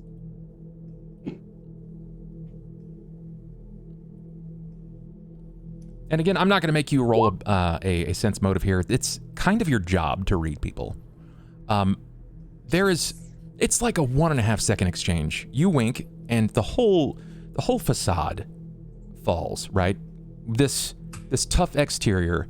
When she reads that wink, it's confusion, and then the brow releases from that tightness, and it's surprise, and you see a remote flush of her cheeks, and she grabs the vial from you and turns. Immediately walking over to our friend here. She begins mixing this into what looks to be a water skin, and she shakes it thoroughly several times. She collects a few unguents, reagents, particularly from Jaminda. And Jaminda says this will heighten the process. This will increase its speed. It's not going to taste very good, but this is for purpose. Especially if you wish to be back out assisting your friends with any sort of pace whatsoever. She breaks this down, the mortar and pestle, the reagents, and she pours it into this, shaking it up. And it stops sounding like fluid, it starts sounding more like an oil. Kendra hands you the water skin. It is full. It's about 2 pounds of fluid. Bottoms up. I give it a little smell. What does it smell like? Not good. Not good. It smells like trash, like garbage. I'd rather have the iodider. And I say to myself before I swig it all back.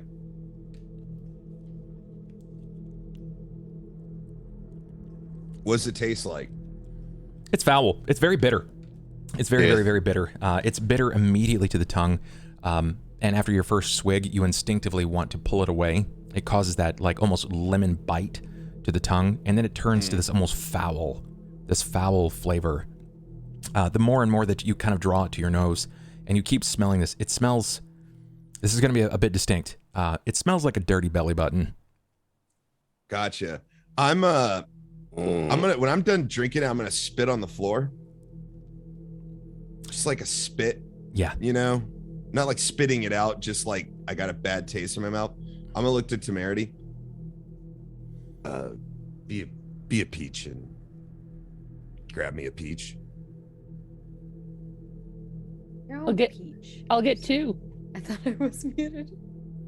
And I'll give Kendra a look as I walk out the door. She glances at you, but she quickly looks down, and she takes her hand and she points straight down at that. It's not where you spit. This is the floor of a study. You barbarian. Were you raised in a barn?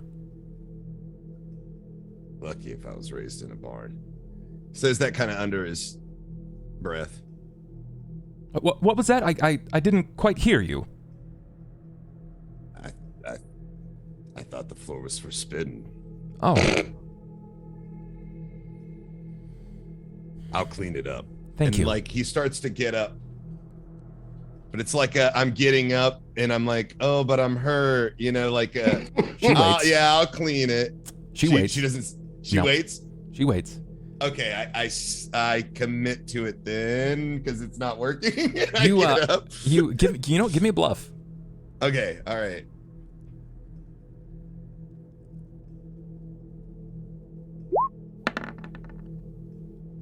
A 10. Are you happy with that? Yeah, I'll take it. I'm not committing too hard to this. It's more playful than, you know, serious. As you lean over, you notice that the pain is starting to kind of traipse away. That feeling in your mouth, that disgusting flavor, that rancid, almost like garbage, refuse, dirty belly button smell that sort of hangs around your mouth. It doesn't quite go away, but the pain that you're feeling, that ache, that dull ache over your body, it starts to shift. It dulls at first before finally becoming a numbed sensation. And you hear a crack over your shoulder. And that's when you feel it, as you're leaning over to wipe this spittle up and you're pretending in front of her. She smacks your shoulder. There. Good boy. Look at you. Cleaning up after yourself. Knowing full well that that is where your burns were. Oh. She pulls away the linen, and you see that there is fresh pink skin underneath, and she starts to, as she's pulling it away, you see ribbons of old flesh tearing away. But there's pink skin underneath. And the sensitivity is completely gone. Okay, hold on a second. You're saying like sensitivity's gone in the fact that I have nerve damage, or like sensitivity is meaning like it doesn't hurt anymore? As in your burns are no longer there. Gotcha. Okay. As I'm like cleaning it up and she slaps me on the shoulder and I realize like, I'm like looking, I'm like trying to, my shoulders are pretty broad, so yeah. I can kind of see him. I'm kind of like looking over and I'm just like, whatever you gave me, that's quick. And I'm just kind of looking over and I'm looking at her and I'm like, do you have any more of that? Or did you use it all? You used it all. I like look around and I'm kind of feel dumb for having said that a little bit. And then I start like pulling at my other bandages. Sure. You have some of these that are kind of like laid up on the side of your face. And as you pull these off, you can feel it. It's a cooling sensation at first, but then you feel and you hear the snapping of dead and old skin as it's peeling away. And you glance down at what looks like a silver serving dish. And you can see the redness on your face, but you don't feel the burn anymore. You don't feel stubble, you don't feel hair growing in. It's still burned away, but your skin is smooth. It is fresh. Whatever she just gave you, whatever Jaminda accelerated it with, has managed to heal those burns that you just received previous days. Does it look, as far as scarring is concerned, especially in regard to my face, does it look like I've been burnt to shit, or does no, it? Honestly, your skin looks like it is a fresh sunburn. It looks like that pinkness of a fresh sunburn. But what's interesting is that the right side of your face, where you didn't receive burns, is still scarred up. This is where your face hadn't pushed into that burning rampart, the burning beam that fell down on top of Oz. Your face is still ragged and scarred from being struck too many times by chairs and fists alike. But the left side, it's like, with the help of Jaminda, she's accelerated the growth of your skin, the shedding of the epidermal layers. And you look fresh as a baby. And then ragged, like an older man that's seen far too many bar fights. I look at the, you said it was just like a platter, right? Like a silver, like... Yes. Like plate. Mm-hmm. I look at it and I just say out loud, "Oh my God, you made me pretty again."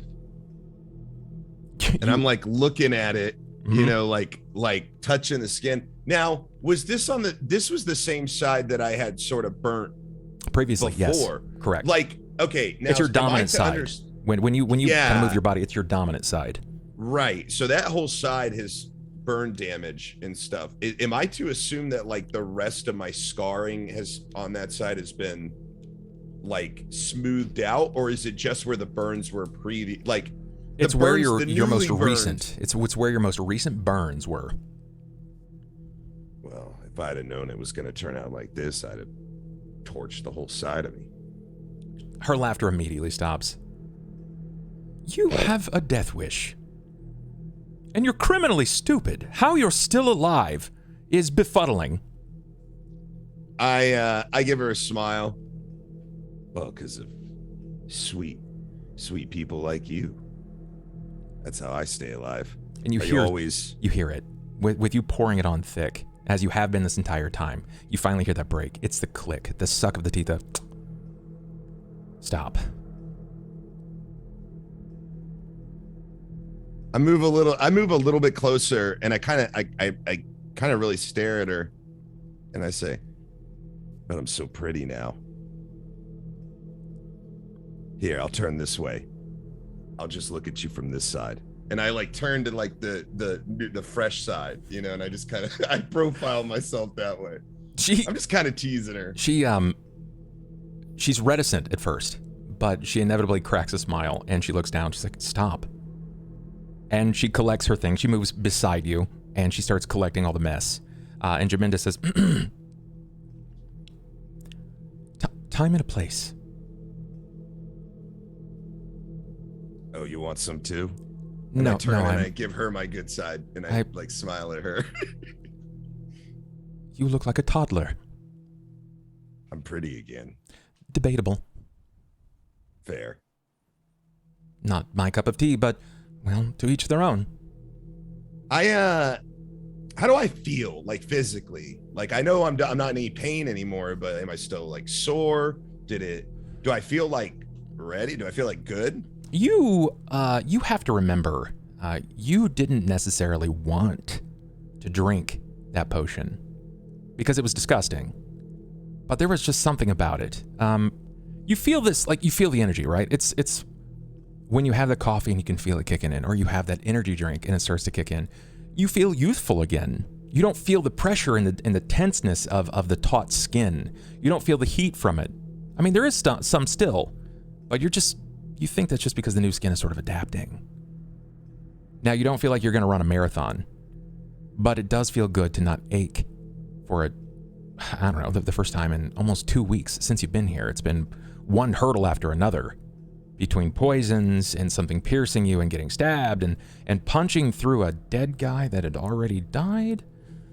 It's been a lot, but you do feel good. Here's the kicker.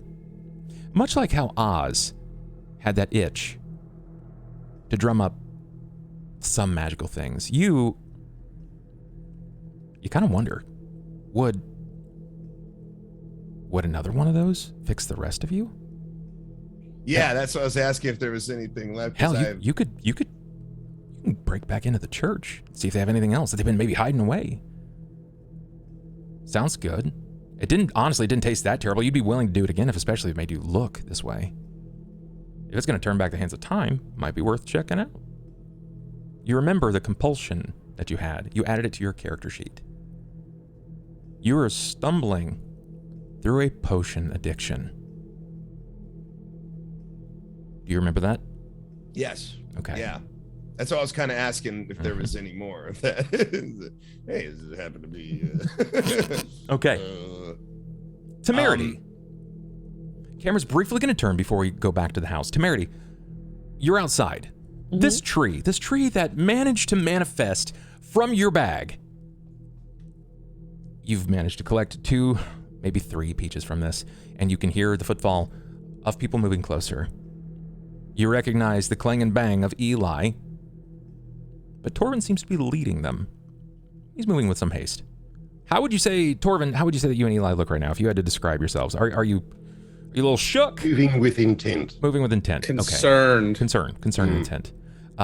Temerity, you hear them. Your eyes adjust. You see them. They're probably within 45 feet of the house.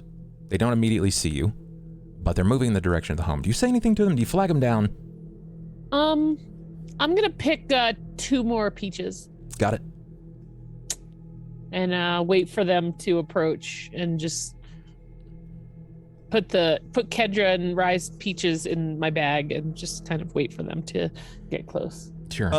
Real quick, Rye would want to go outside pretty immediately after that, feeling good and stuff. And especially having this like new skin, he wants to like feel. Of course, I got you. You make your way outside, and your eyes are unfortunately not like the rest of your colleagues, your allies, with an exception to maybe Eli, and even then he's got some divinity on his side.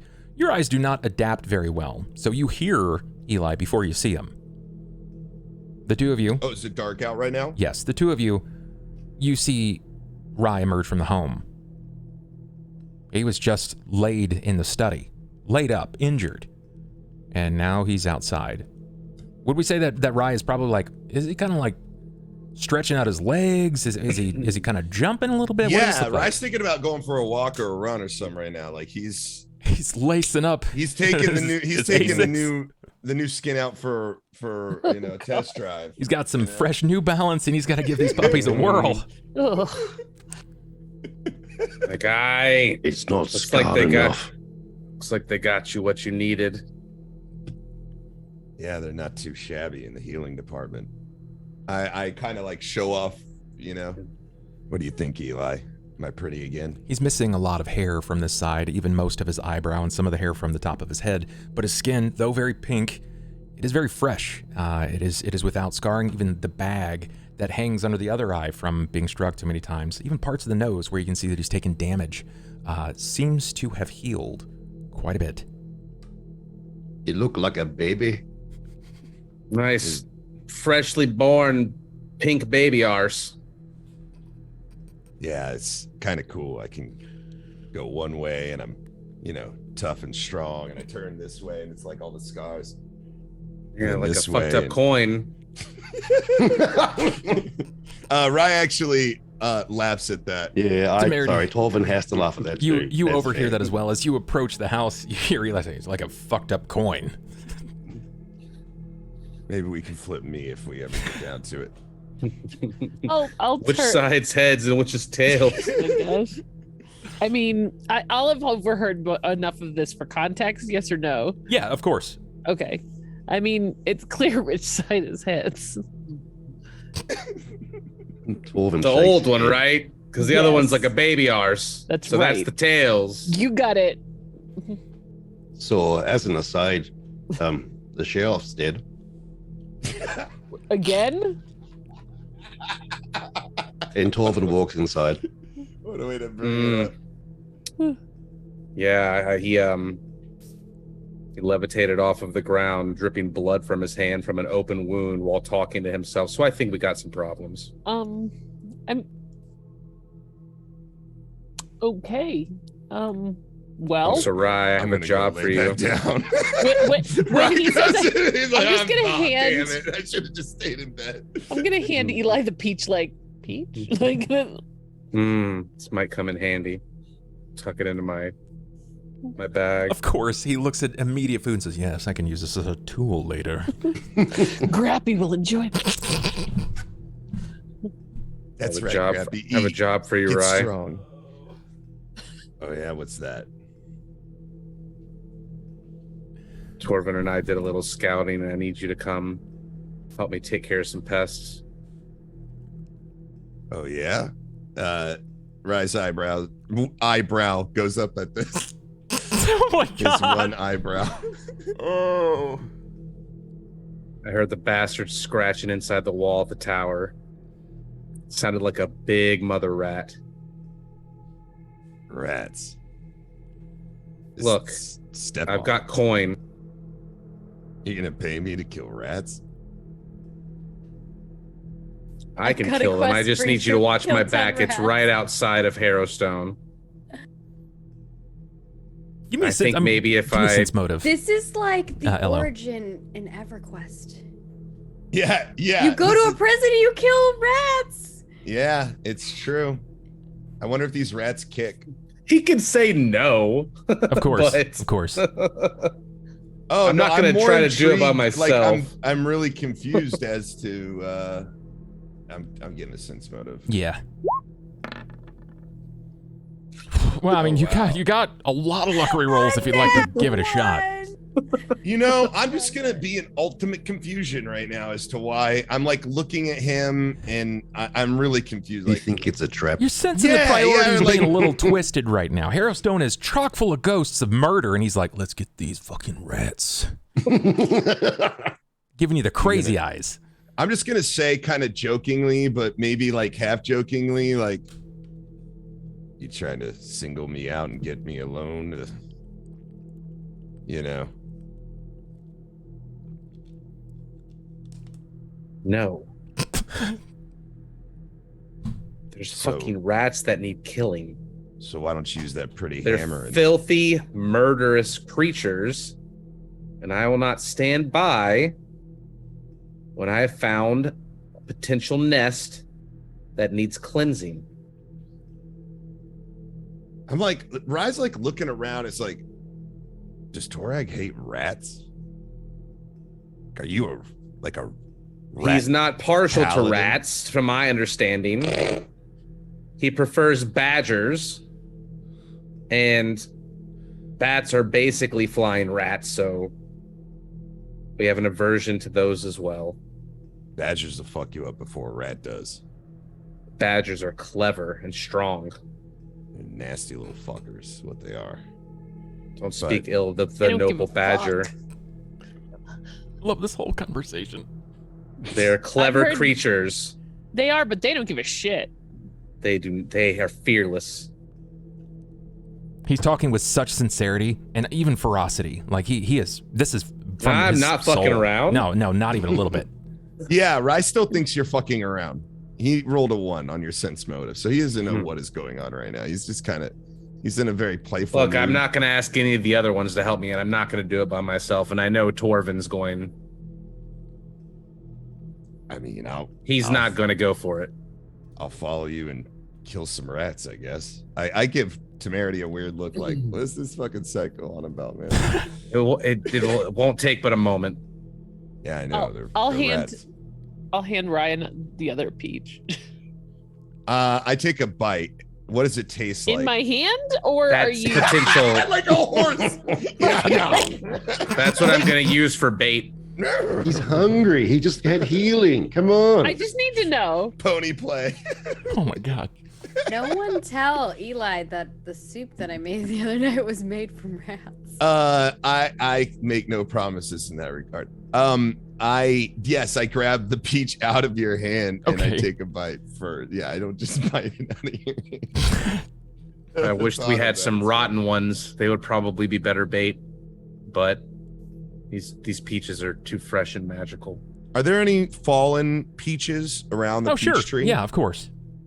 I point over and grab a few of those if you want. I don't know what else to use. I don't have any rotten meat. But they're up in this tower on the right side of the prison, just outside the gates.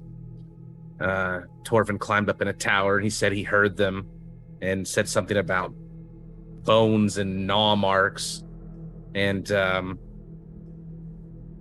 mean, it can't hurt to take them out before we go in. They'll probably come for us anyway.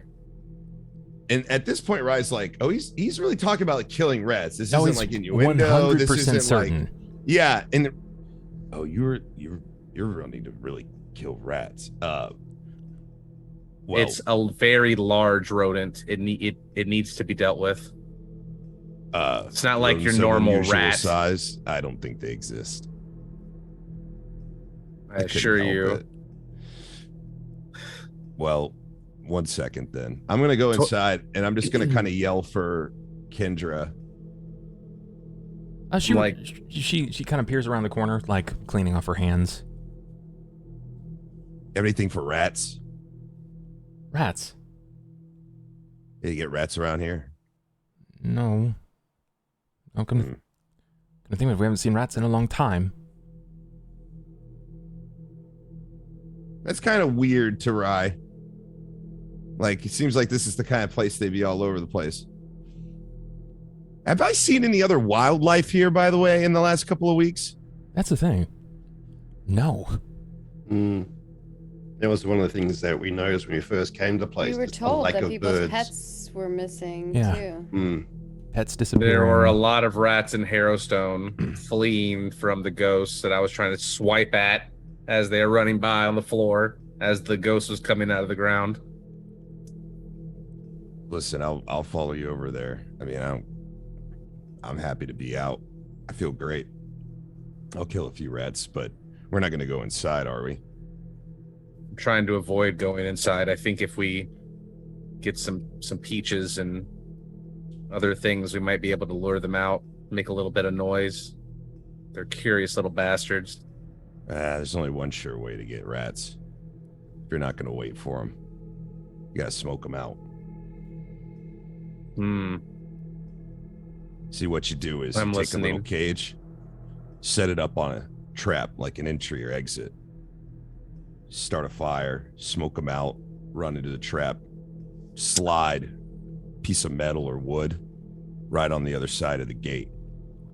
Look, friend, I don't think you're appreciating the gravity of the situation. Torvin, when I was speaking to him on the way back, estimated their size to be that of like a hound. Oh, it's big rat. Yeah, I would have mentioned the size of Hap. Big mother hound rat. Well, they still probably don't like smoke. Let's go see. I'm gonna grab like my bag Sure. Gotcha. Can't believe he's gonna go with me. Yeah, he's got a little bit of what is it? Wanderlust or this is the first time I'm acting crazy, and they're like, "Yeah, he's not crazy now. Let's go. He's let's be his friend." Right? And I'm like losing my fucking mind. Go do so. He was gonna go for a jog or whatever. He's just happy to. I knew you were the right man to come to for the job. He's like, I'm gonna take some frustration out on these rats. Hey, I'm here for these two bonding over rats. Give me like 2 seconds. I'll be right back. You guys can keep on with your rat talk. He needs to recover from your rat. Look, you don't want one of these bastards biting you. You can get an infection, and to be fair, there's a reason why Torvin jumped down as quickly as he could. Oh yeah, rats are nasty little fuckers. Get into your food too, especially if you're trying to make bread. Get all over the place. Yeah, we used to have. Go ahead. They carry all sorts of diseases. Yeah, well, where I come from, might not be a bad thing. Tend to harvest diseases. Anyways, yeah, we used to smoke them out is what we used to do. They would get in the food and just make a mess. Have you ever woken up to rats crawling over you? Eli, I've woken up to rats eating on me. Come on, let's go. He just thinks, well, then maybe he knows. I can see I'm going to finish getting my kit, come outside, and like you're all gone. I know. Oh, are we waiting for you? He thought we were going to follow him inside, but Eli's didn't want to say it out loud, but he thinks that if he poses to go back and kill the rats, that Torvin's going to shut him down immediately, which is why he went to Rye. Also, he's too embarrassed to ask Torvin, but he would not admit that. But if he can convince Rye to go just do it real quick, they handle it, and they come back, everything's fine. It's probably not going to be fine, but Eli does not like rodents at all. He has that's one of his weaknesses. He has to kill them. Hey Ronald, where's Tripp at the moment? They're like criminals to him. We are at Jorfa's blacksmith forge still. Yeah, they're doing Jorfa stuff. Okay. Yeah, this happens to be something that Rye's pretty familiar with, actually. So, I mean, not giant rats, but behaviors probably don't change much. I'm back. I'm glad that you guys discussed combat patterns of rats. Yeah, we did. It's gonna make for a weird experience. Just trying to figure out what they get themselves into. Yeah. But before that happens, the camera pans again. I want to make sure I know what's happening right now with Wyld though first. What would Torvin be doing? Oh, Torvin went inside to basically get his kit, or at least a portion of it. Maybe not his backpack, but like grab a bow, grab his quiver, that sort of thing. Okay. He actually wants to go investigate the sheriff's house whilst he ain't there. Oh, okay. I need to make a note of that.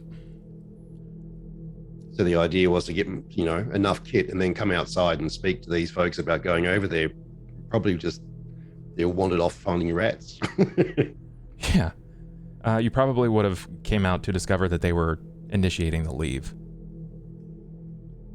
So you see, it's an unlikely pair, admittedly, but you're seeing the two of them agree to go back to Harrowstone. Would the two of you say anything at all to Torvin? He does seem, I'm not gonna say battle ready, as much as he's prepared for whatever may come. Yeah, we mentioned that when you were up. Okay. I think Cobalt is a little, or not Cobalt, but Eli is embarrassed to ask Torvin to come. He went to Rye because he knew Rye would probably just be like, okay, I'll do it for coin, but not to Torvin because Torvin would be like, are you crazy? We got other shit to do.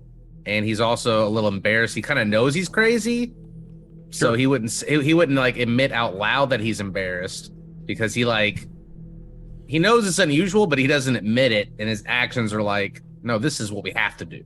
Okay. Like, we don't have a choice. I gotcha. That makes sense. I'm gonna note these things down because I don't know if we're gonna get to that tonight. I'm not sure how long everybody's gonna be able to go. But I wanted to make sure that I get it down here. So Rye and Eli, rat hunting. This is fine. This is fine. Oh God. We're gonna be fine. Ryan knows how to deal with rats. Okay.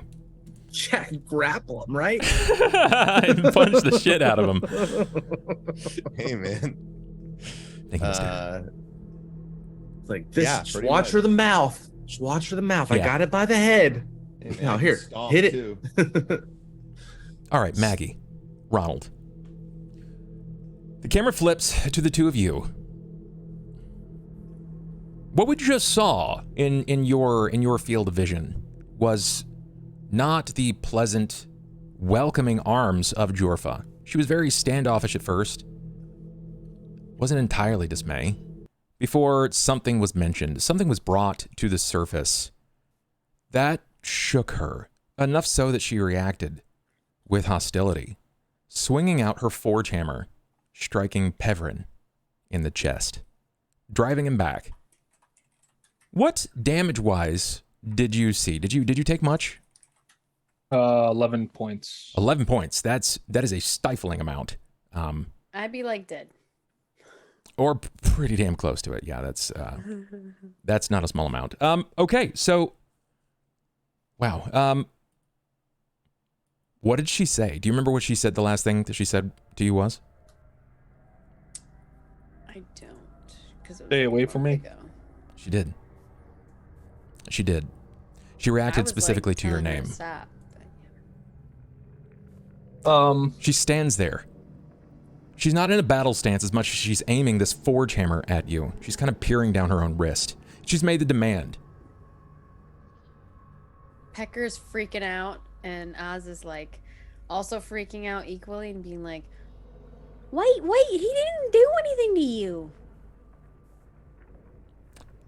She never quite turns to you, Oz. The tensions continue to raise. The forge seems to burn behind her. I guess on the inside, I would ask Pevrin, are you okay? I know we just took a hit right now, but that didn't hurt as much as it did before. There's no response. Pevrin, for the first time, is entirely silent. Oz kind of like tries to step between Jorfa and Silwith. Oh my god, too many names. Silwith and says, Pevrin's just a boy. What? Stop. She waits. Tripp would stand up and he puts a hand on Oz's shoulder. It's okay. He's gonna be fine. And he looks over to Jorfa. You know, I had to find out whether or not you were some friend, maybe 50 years past. So I had to let my tongue slip with my name. Friend? I remember the documents. You think you're a friend? He doesn't remember everything yet. I remember enough. What do you remember? And I at least know that your name was on that ledger. That concealed me, that hid me away from the world. Someone who was innocent. Is it true? He says, Oz says to Jorfa. You see her lips tighten, revealing her teeth clenched tightly so. And though her lips seem to move, her teeth never break.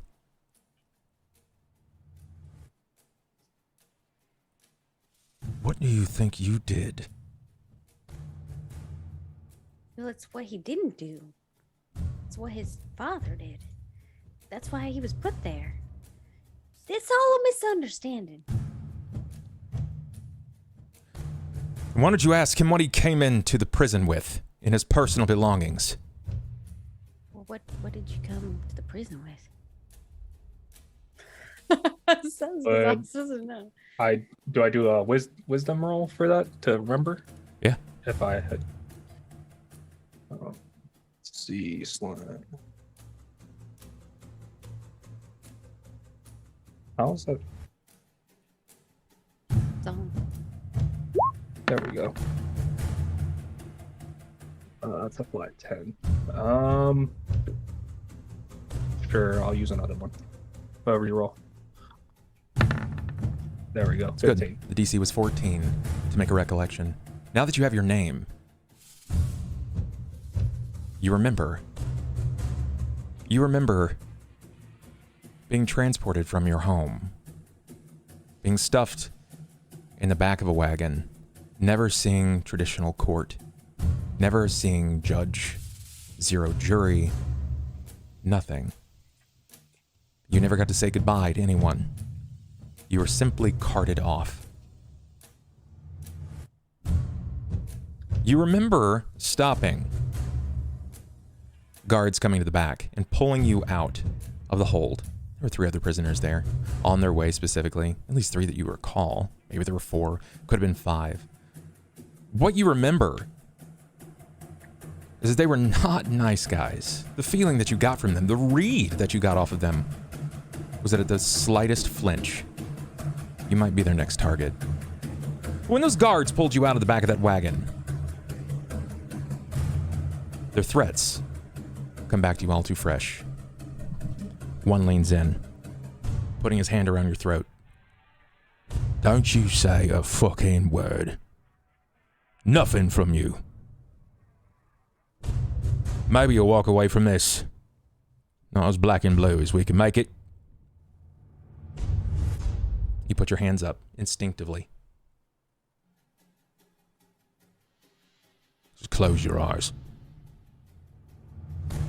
You're apprehensive at first. You feel the flinch in your eyebrows.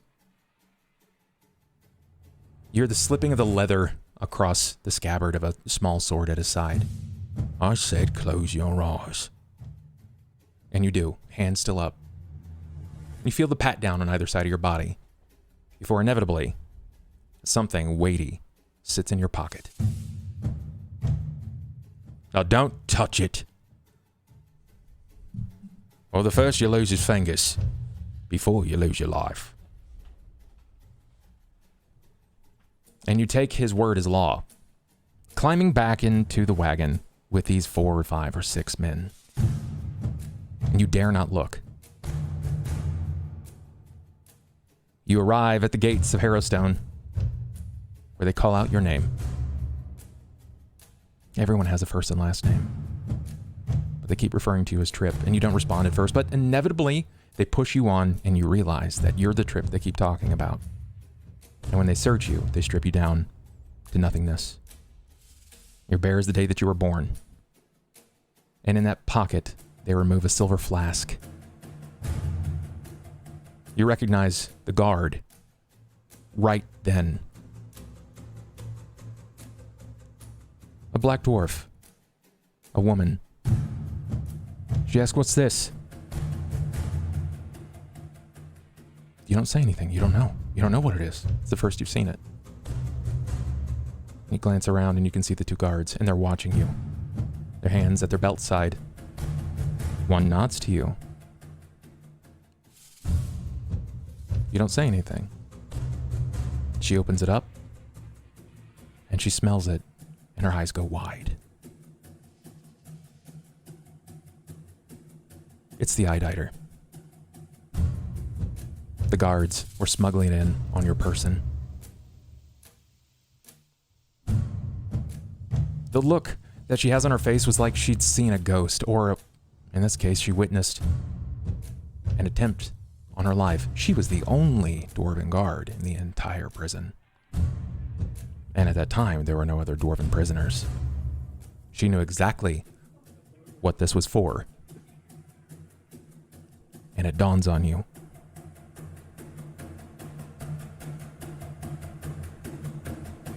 You brought in the poison that was supposed to kill her. So of course she remembers who you were, even if it was 50 years ago.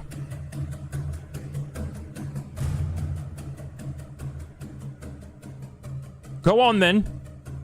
Tell him. Tell him what you brought in.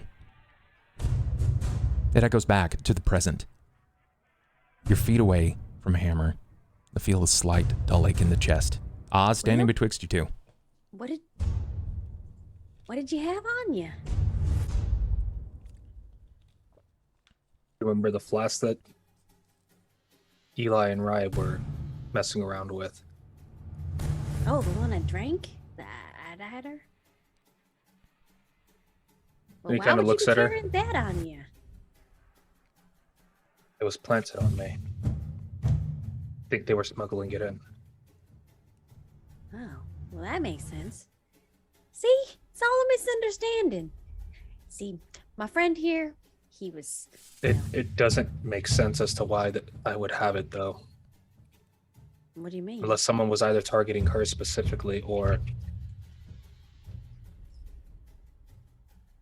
Well, I'm not sure why they would be using that.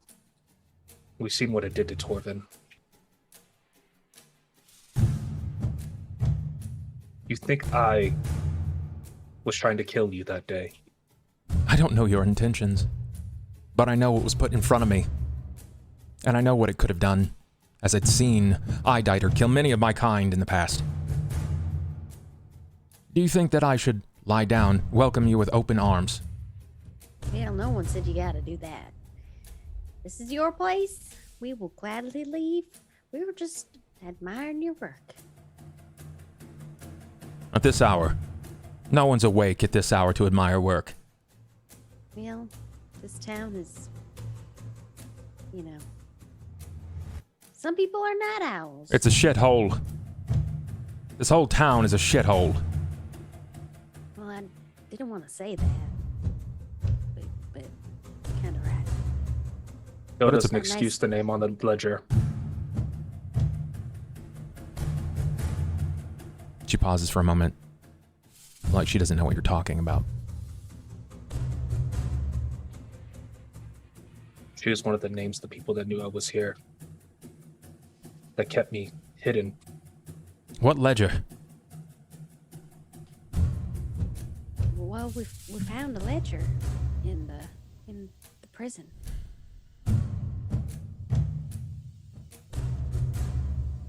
I don't remember signing anything. Are you sure? Signature was on it. You and everyone else but the wardens. That's right. Everyone with the With my documents blacked out with the cell number of where I was located. I remember now. I remember. Right? Well, what do you remember? I did sign it. I had to make sure that you were going to go away. Because if you were going to be so brazen as to bring Iditer into the prison, where I was the only target, you couldn't have been good people. Well, And I see, avoided you that- like the plague. That makes sense too. You know, you were making decisions based on, you know, the information you had available to you. Had you known that he was, you know, set up, then maybe you might have, Do you think that I'm just going to take the word of a prisoner? well, I'm not a prisoner. No, but he could have lied to you. Well, I saw with my own eyeballs. What exactly did you see with your own eyeballs? I saw the ledger. So you saw a document, and you think that he's not a prisoner?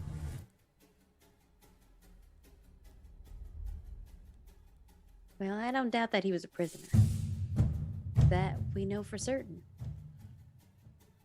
She leans in, giving you the forward front look as opposed to the standoffish side with the hammer. Then you know exactly why he was there. Only the worst. I was told that only the worst go here. I was kind of like leans back a little. Maybe, but it seems that the worst of them also happen to work in that place as well. She kind of turns that off. Not quite with a scoff, but yeah, I admit Many of my co-workers were less than savory. But they're mostly human. I simply had to wait them out. They were going to die far before me. Well, that's a grim way to look at it. Was it wrong? No. I mean, I'm a hobgoblin. I don't live very long. I understand. Life's precious for those of us who don't have as many years as you. Listen, I don't claim to understand why you stand before. If you're asking for forgiveness, or if you're proclaiming that it was all as simple as you said, misunderstanding. But I'm not so forgiving of those that try to kill me. And while I'm not so confident that you're here under a guise of whatever this is, I'm simply not going to bite. That it is simple. Nothing is black and white. Well, I prefer nobody be biting anybody.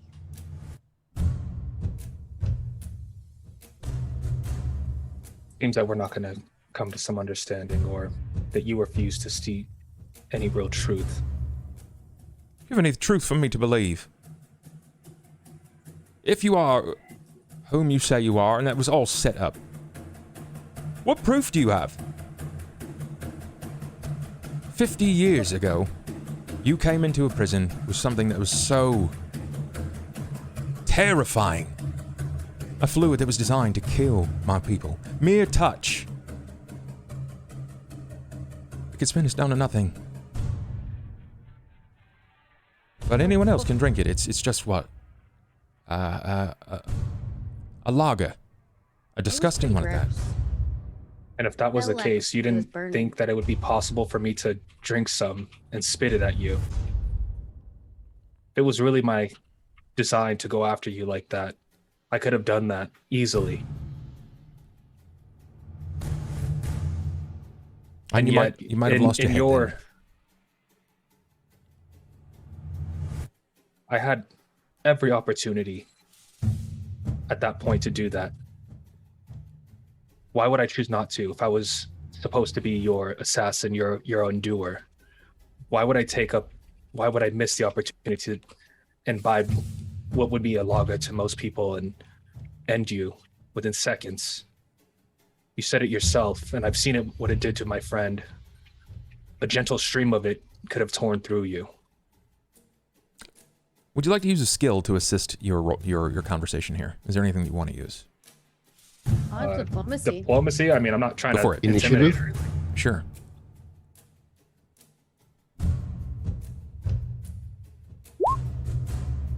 Nope. 125. That would be disgusting. Jesus would descend and be like, "My son, I've heard you." An 18. An 18's really, really good. I'm gonna give her an opportunity here at potentially seeing through the roof. She doesn't necessarily believe you were still a prisoner. You came in on the prison band. Her role is, I mean, her modifier's not that great. It wasn't her job to be good at this. And what proof would you want from him? It was so long ago. He spent his whole life there. He didn't even try to refute it. Why did you stay silent? He thought he was protecting somebody. I was blindfolded. Not blindfolded. I was told to keep my eyes closed, and one of the guards put something on me. Had I known it had been the ioditer, then I would have said something. What's an innocent man, a nobody? What is he supposed to do when armed guardsmen are around him, threatening his life? I'm not a criminal. I haven't done anything. But clearly, if that was the case, then what? You're a coward. You couldn't have said anything then. All of those guards were suspicious to me. Did you think that any of them wanted a woman working there? A dwarfen woman at that. I know what that's like. Well, my not life being a dwarf or a woman, but people not wanting was already on the to line. work with them.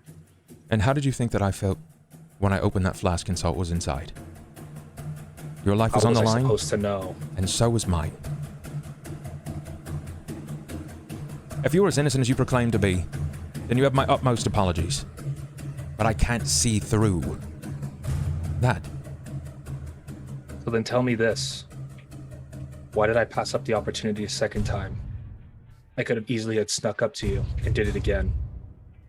What would you have to gain from waiting 50 years to kill me? Revenge? I've seen a lot of people do that. Revenge. Simple revenge. It'd be a long line if that were the case. There probably is. Or was. Maybe is. No. For me, there's nothing to gain from coming after you, but at least not that I can immediately think of, but you're on that list. The fact that you knew that you're just as corrupt as any other guard in that place, whether or not you waited him out or not. If justice is to be had, then it should be dealt, but I'm not going to be the one to deliver that blow to you. And you think I knew then? You think that that was something that I was informed of? That the other guardsmen, they came to me, and they said, "Well done, Jorfa. You saw to an assassination. Your life could have ended, but it didn't because you found that." Was my life celebrated? Yours was lost. But I had to walk every day through that place, knowing that I wasn't welcomed, that I wasn't liked. Sure, I might not have been secured in a, 4x4 cell. But I walked my own hell. It wasn't the first, and it certainly wasn't the last. And before that place burned, I was graced at a shift change. I was here, in town. Before this was a forge, this was my home. And I was in a shift change, and I'm the last to stand from Harrowstone. And yes, I've done terrible things, but you must do terrible things to survive. Well, isn't that a little hypocritical then?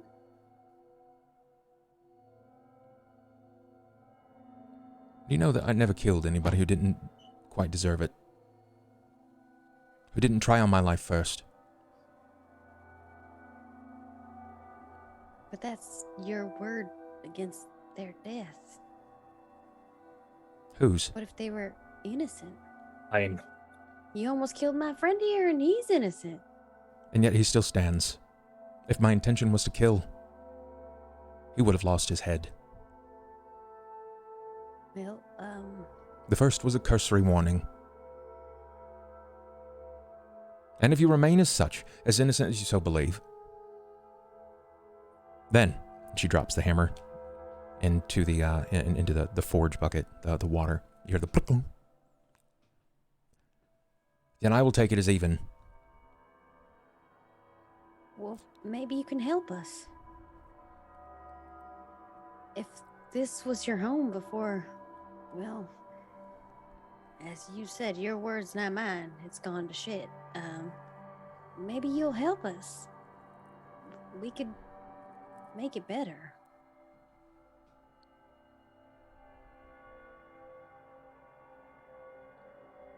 This town doesn't need help. I beg to differ. If you are smart, both of you, and if you are who you say you are, congratulations, you've been given a second lease on life. Take this opportunity. Jog on. Find yourselves free. Look, I have come to that conclusion quite a few times during this journey. And had I not met, well, people like Silwith here, I probably would gladly take that offer. But there's something going on here. And, well, Professor L didn't make me come all the way this way for nothing. He was a kind man. You knew him? Who didn't?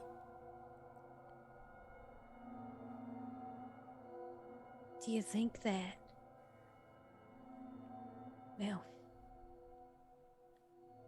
someone killed him? I don't know what they would gain from killing him. But I could see the value in anyone losing their life. Maybe he'd seen something he wasn't supposed to see. He bore witness to an event unholy against theirs. And they put him down.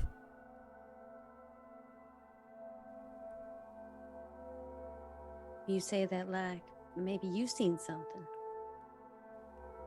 Her eyes kind of flit up to you. The time I've been alive, I've seen a lot. Or I guess since 19. You know that she's seen some things. Her body language is very standoffish, but those eyes right in that moment gave you enough to realize that, yeah, she's seen some things. Maybe she's seen things in this town, but she has seen a lot of life in general. And of all the places, it's not her hair. It's not the burns on her body and her arms, her face. Her eyes show her age. It's respectable in and of itself. But the way they look, there's no light in there. Even in the dark, eyes are great at capturing light. Even in the faintest pitch of night, they can capture even a slight glint. But they are lifeless. Look, I'll never understand quite what you've seen or what my friend here still with has endured. But I'd like to make it so no one has to. I'm just... Well, I came here as a cook, and now I guess I have a mission. You can't undo the past. You can only make best the steps that are in front of you. Well, there you have it. Oz offers his hand out and says, "So are you with us?" With you? For what? To make the better steps. No, my steps have been cemented.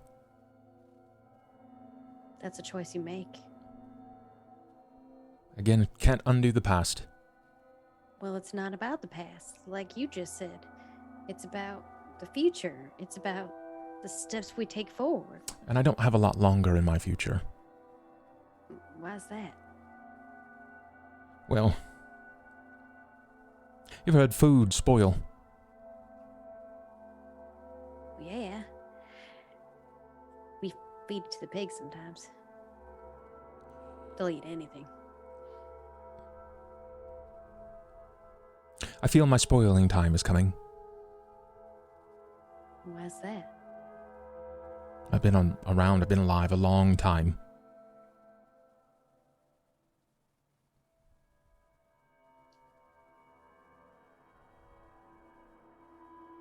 Well, you could at least use what you have left to help others live a longer life. I can try. You seem very hopeful and benevolent. And you seem quite a bit quieter now. Not that there's a problem with that. And if I did something so wrong, I've lived this long to recognize where I can be shameful. While I'm not sorry, I do have shame. Well, don't we all? You have to understand, everyone that went to that prison carried a dark past with them. Some of them far more than others. And the only ones that didn't, honestly, it was the warden.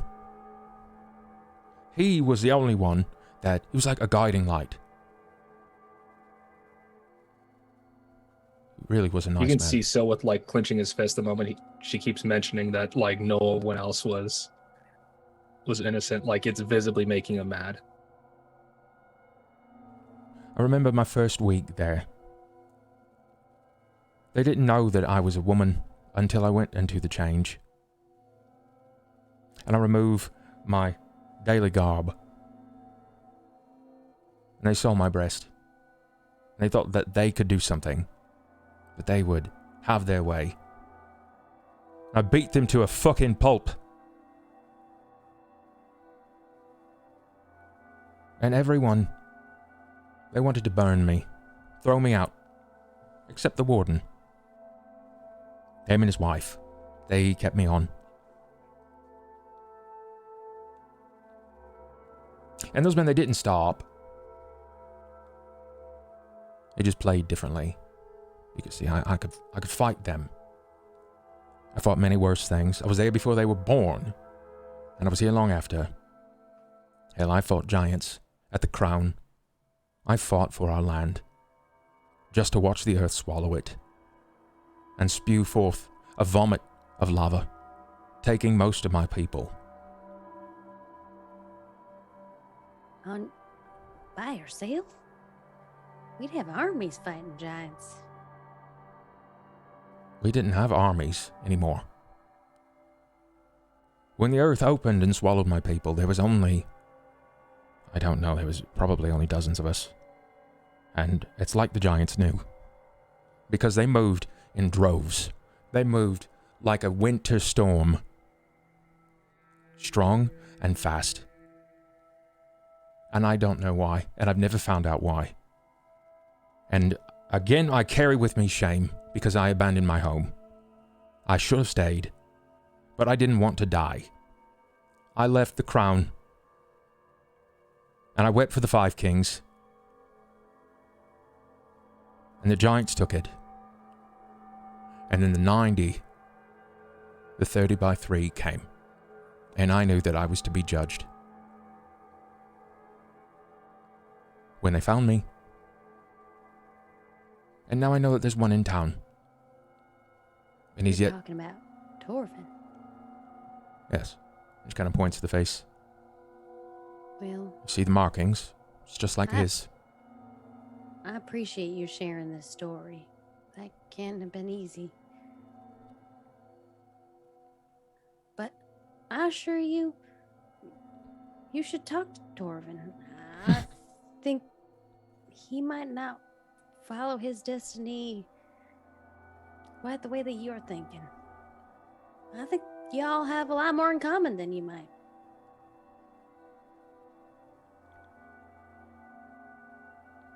Do you believe in destiny?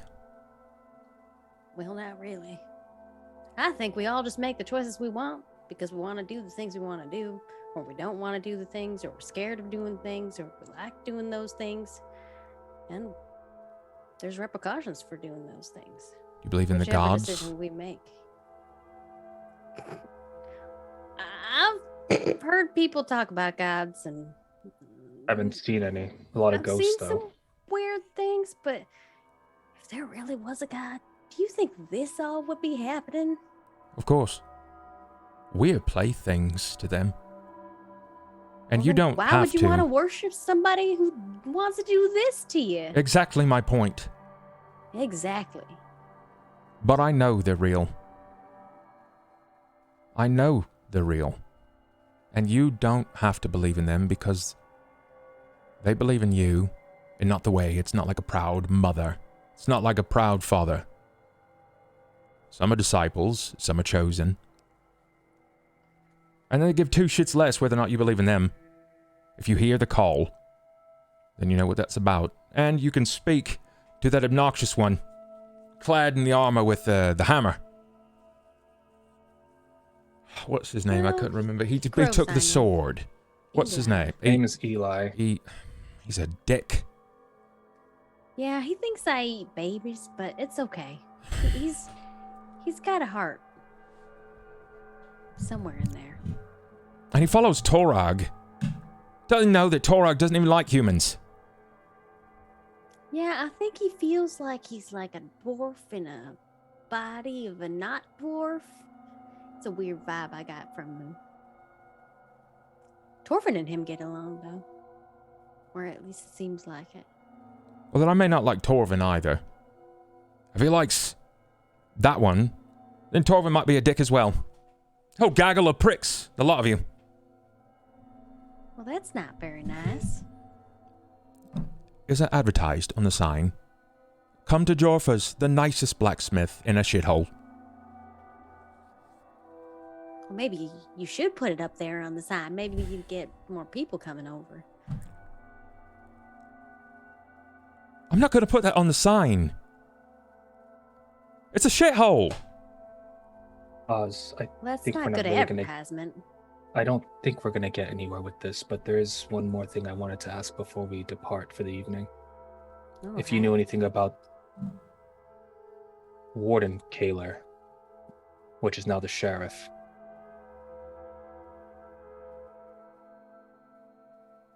The sheriff? There was Yeah, there was a Benji. Kaler at the prison. It was the warden's older brother. Benjamin Kaler, to be specific. Benjamin's got to be a bit of a common name.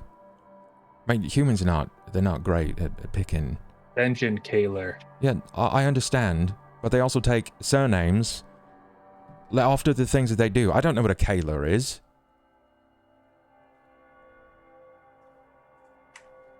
And then he looks like, and then he kind of like goes over his description. It's Benjamin Kaler Hawkrin? I don't remember what he looks like. You have to realize there was a shift change in the prison, and I'd heard the name, but I didn't get to see him.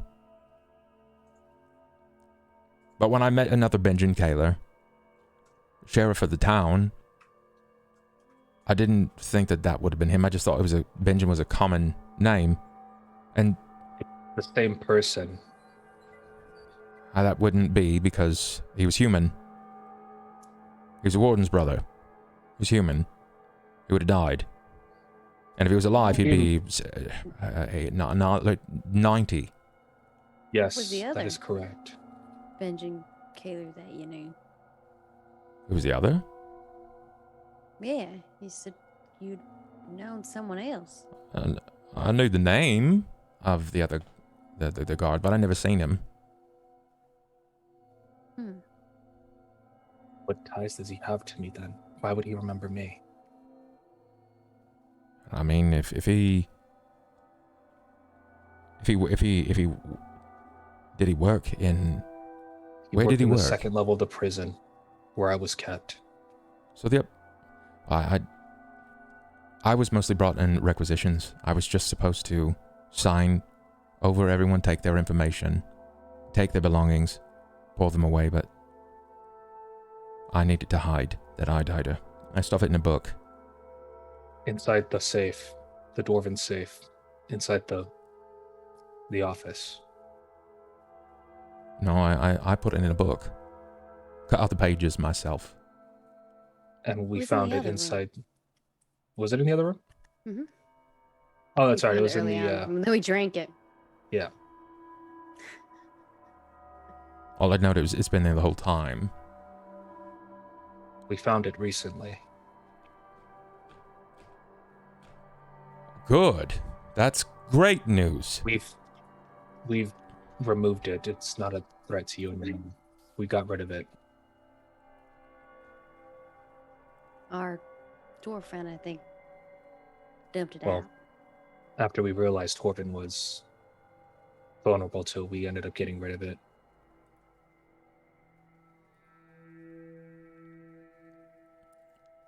Well, it doesn't seem like I can get any more information out of you, or at least anything that you're willing to part with. You already know who I am. Nothing else to hide. If there's something you need to know, what do you need to know about the prison? I didn't keep tabs on it after it burned. I stayed far enough away. It's a bad memory. A place where they were trying to take advantage of me. They wanted to hurt me. I worked my shift. I fought nearly every shift. I came back with cracked knuckles, a few bloody noses. And I'll tell you this, not one of them was prisoners. All guards. This only went on a few months before, well, the fire. Then they tried to bury it. They said it was a storm.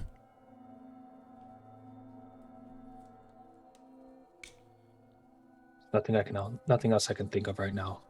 Oz. You see Tripp holding his chest where he got hit. He's not responding. I think he might have peaced out. Do I have any potions? More importantly, do you have any questions? Any last questions? I mean, I have a lot of questions, but I think. Can I Oz suggest a question? I mean, if it's within Oz's realm of like remembering it, then I don't think it's off the table.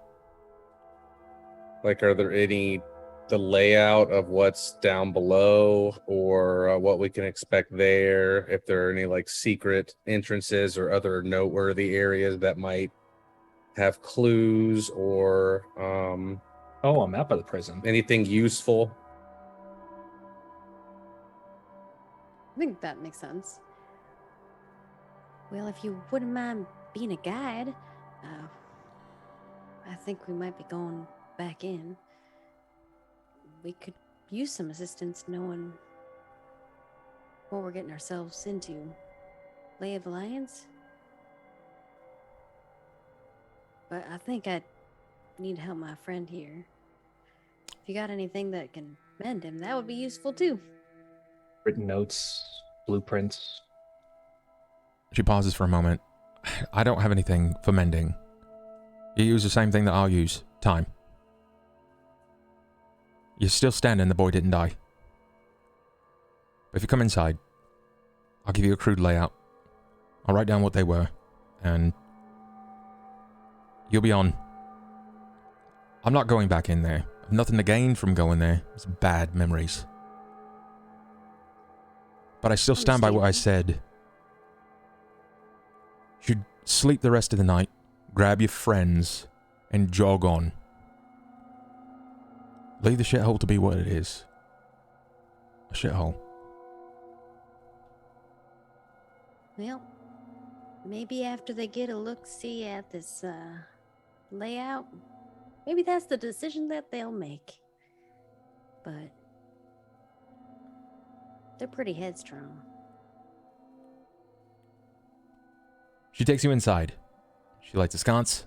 When we're inside, are there any magic items in there? Because I might have an addiction. How are you going to determine this? I don't know. Arcana? I just look around.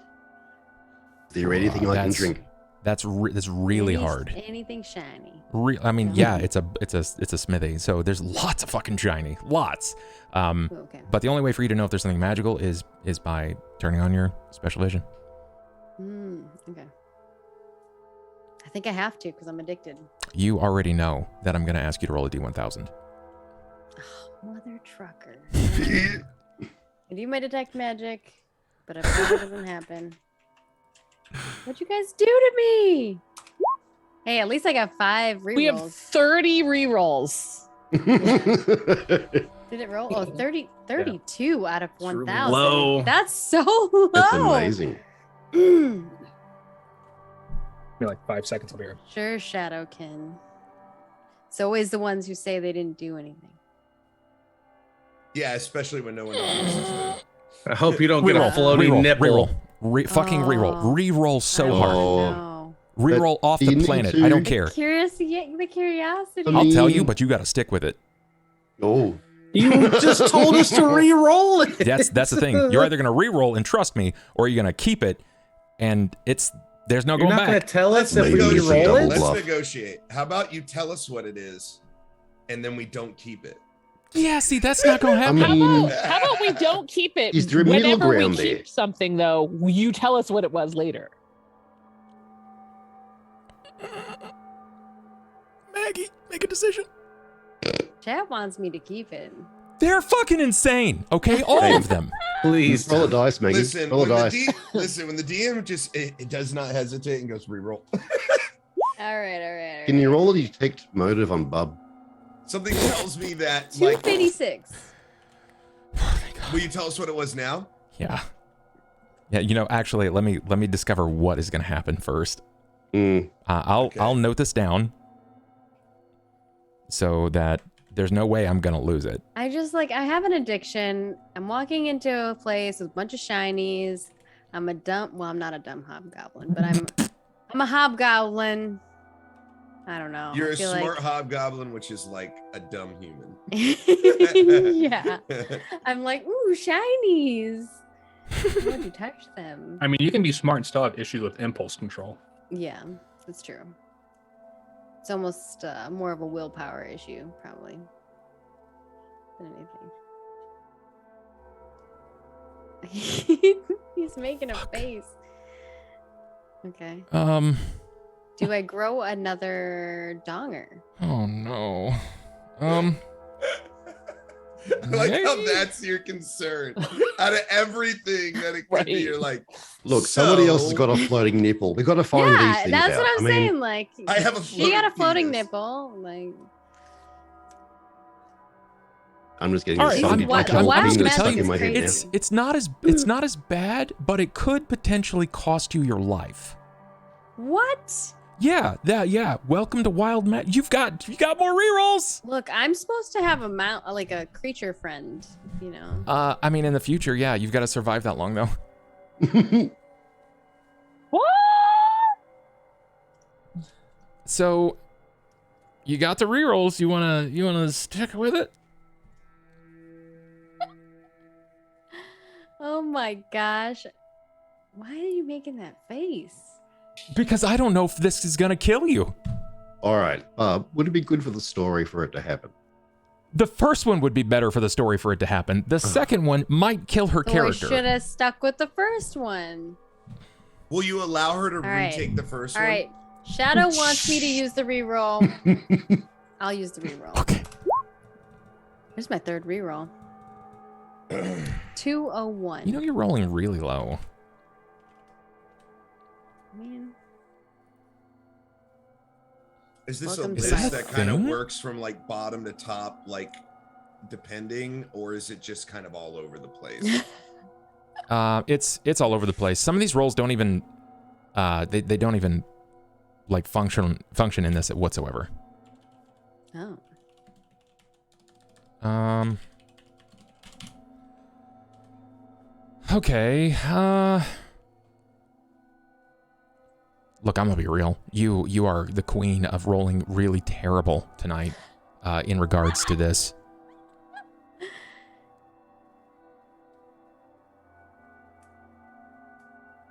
You know, you gotta. I'm just gonna give you. You get one of two things here. Okay. You either get. You can pick 1, 2, or 3, or you can pitch them all permanently to reroll. They're all what? I got Yeah. a 201. What is Oh. the 201? You want to go with Are you 201? saying I should re-roll it? Is it bad too? Yeah, no, they're not great, Maggie. This is it's not great. Chat, what have you done? Well, I got 2 more. What do you think? Like I said, you can pitch those rerolls to go back and pick either the first, the second, or is this the third roll or is this the fourth? This is the third my roll. third roll. third and you roll. The said second one all killed of- her. Yeah, you said the second one's gonna kill me. It might. The first one it might. you were like horrified. Here, how old are you? How old is Oz? We're gonna re-roll. That's 878. There you go. fucking way higher. I am 19 and I'm a hobgoblin. They don't live very long, but I'm a baby. Just a baby. I'm just a baby.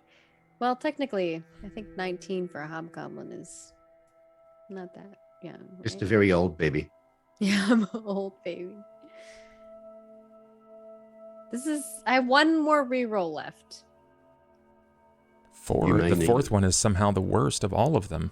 All right, that's it. Just put them all together. Screw it. All together, one thing. All right, it was meant to be. I was meant to have 5 rerolls. I was gonna say I have an idea. Roll them all and then roll 3, A D5. Yes.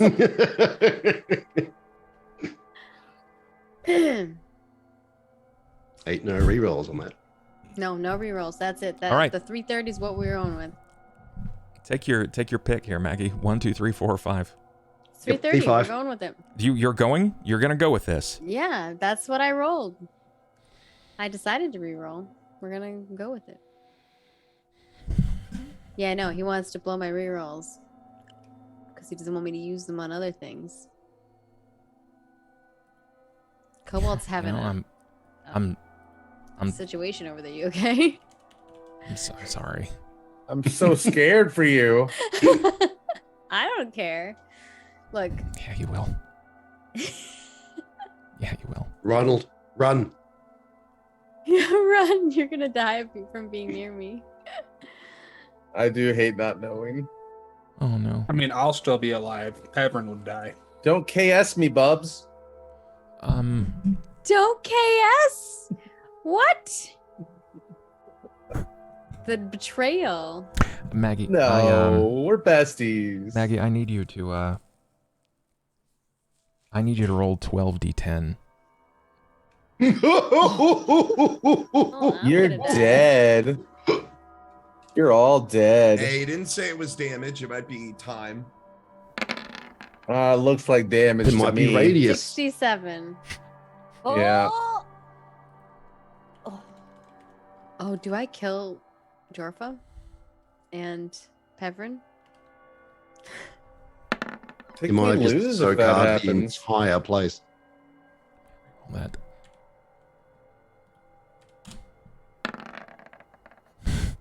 No. Please. Please roll better. Please roll better. Man, Cobalt, I'm glad we're like Fuck dealing me, with man. this, bro. You rolled a 19. Why'd you reroll? Because it's not enough. It's not enough. 19's not enough. What? You just blow all your rerolls. I need oh my fucking god, Ronald. Oh no. I need to read this. Am I going to pop the Like, champagne? Is everything okay? Pevrin will eat it, and that way Rye will be untethered again from responsibility. Maggie, I need for you to roll a reflex save for Pecker. We're leaving. We're leaving if they die. Oh no! You're gonna kill my only. No! Don't even! You are gonna kill it! You're the one who brought this wild magic into this shit. Don't even. Hey. Hey. Oh, wait, am I also rolling reflex or what? Yeah, I need you to give me a reflex. So +2. Give me a reflex, Jorfa. Oh my god. Oop. I'll re-roll mine. No, yours is good.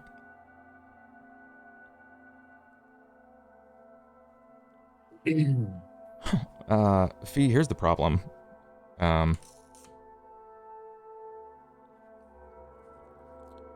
I'm just gonna say somebody wanted to target Oz's first spell. Fee is making the request to use his to counter it.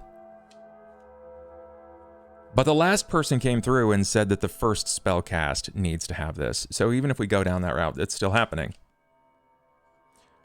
So,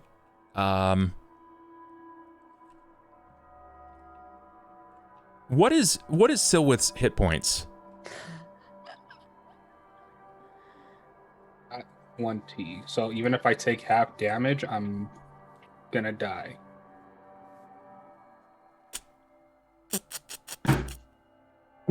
Okay. And I'm level 4, so I don't have the evasion feat yet, or feature, so I can't. And you know what's of rough? Yeah. What's rough is you guys voted as a team to remove Silwith's Aegis. Yeah. Yeah. Suck it. This was all Eli's plan to get him murdered. I'm trying to think if there is Too early. anything that I can do. I mean, it's all good. If he dies, he dies. Yeah, if I die, I die. We're making a story. Exactly. I have other characters. I've like feel There's like not I'm another going- Pevrin. I feel like I'm not going to die. I feel like other people are gonna die. And Oz is gonna be horrified. What's your hit points? Who's 20. I'm at 20. 20. Okay. So it takes it down to 5 minus. Oh, and Pecker's dead. Okay. All right. Okay. No. So this Pecker's is got 5 this HP. This is brief. This is brief. So it's going to take some finagling here. No, I'm not going out of my way to save.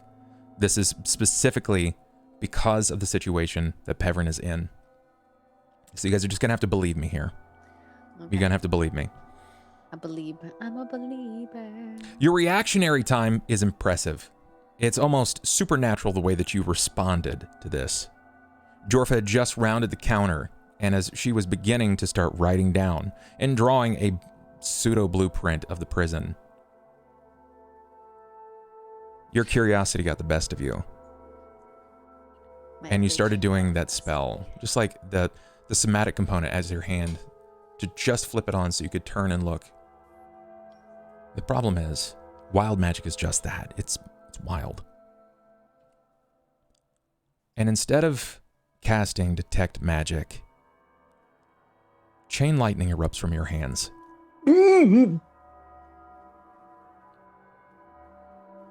Pecker failed his save. Jorfa didn't get an opportunity. She was completely unsuspecting. She took the full brunt. And the boy, reacting with supernatural speed, he would take half. But something, it hits like a veil in front of him, but just pierces through. Take that 35 and remove 24 off of it. You take 11 points of lightning damage that erupts from Oz's hand. You just taken 11 points of damage from Jorfa. That should put you at -1, correct? Yeah. Maggie. What happens when you lose your familiar?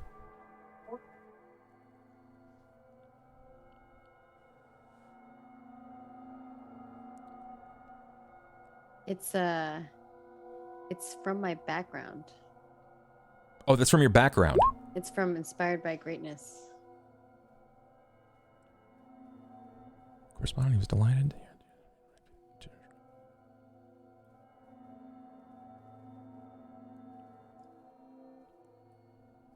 Okay.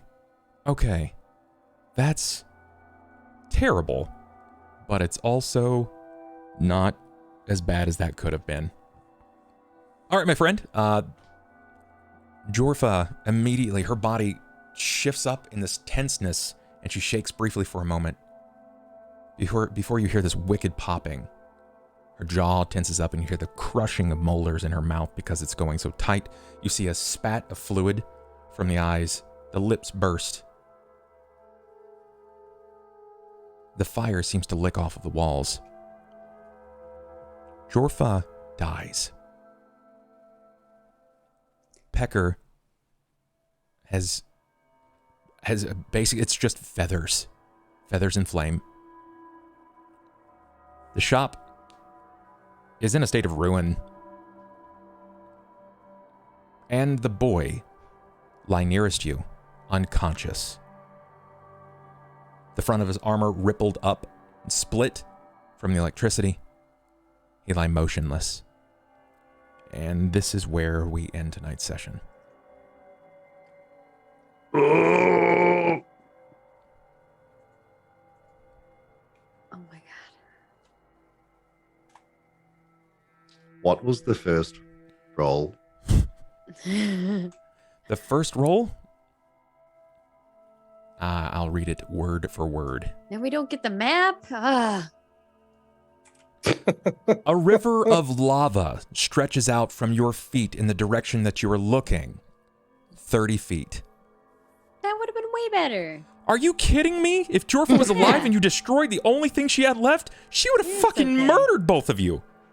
It's fine. I got feet. I can run. She would have absolutely murdered you guys, and had like no care at all, not a care in the world.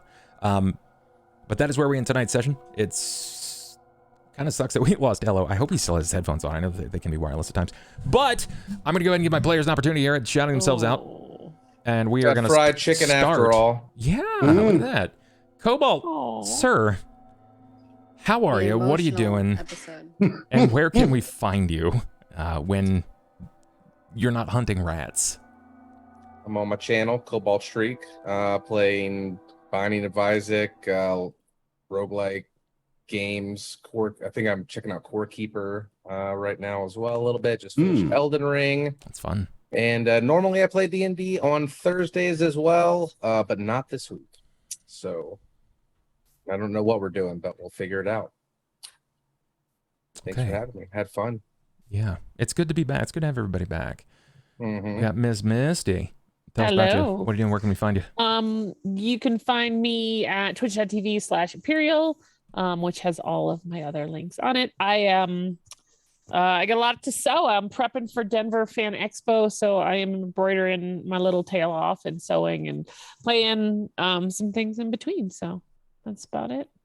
Okay, perfect. Let's hear over here from Wyld himself. Tell us about you, boss. What are you doing? Where can we find you?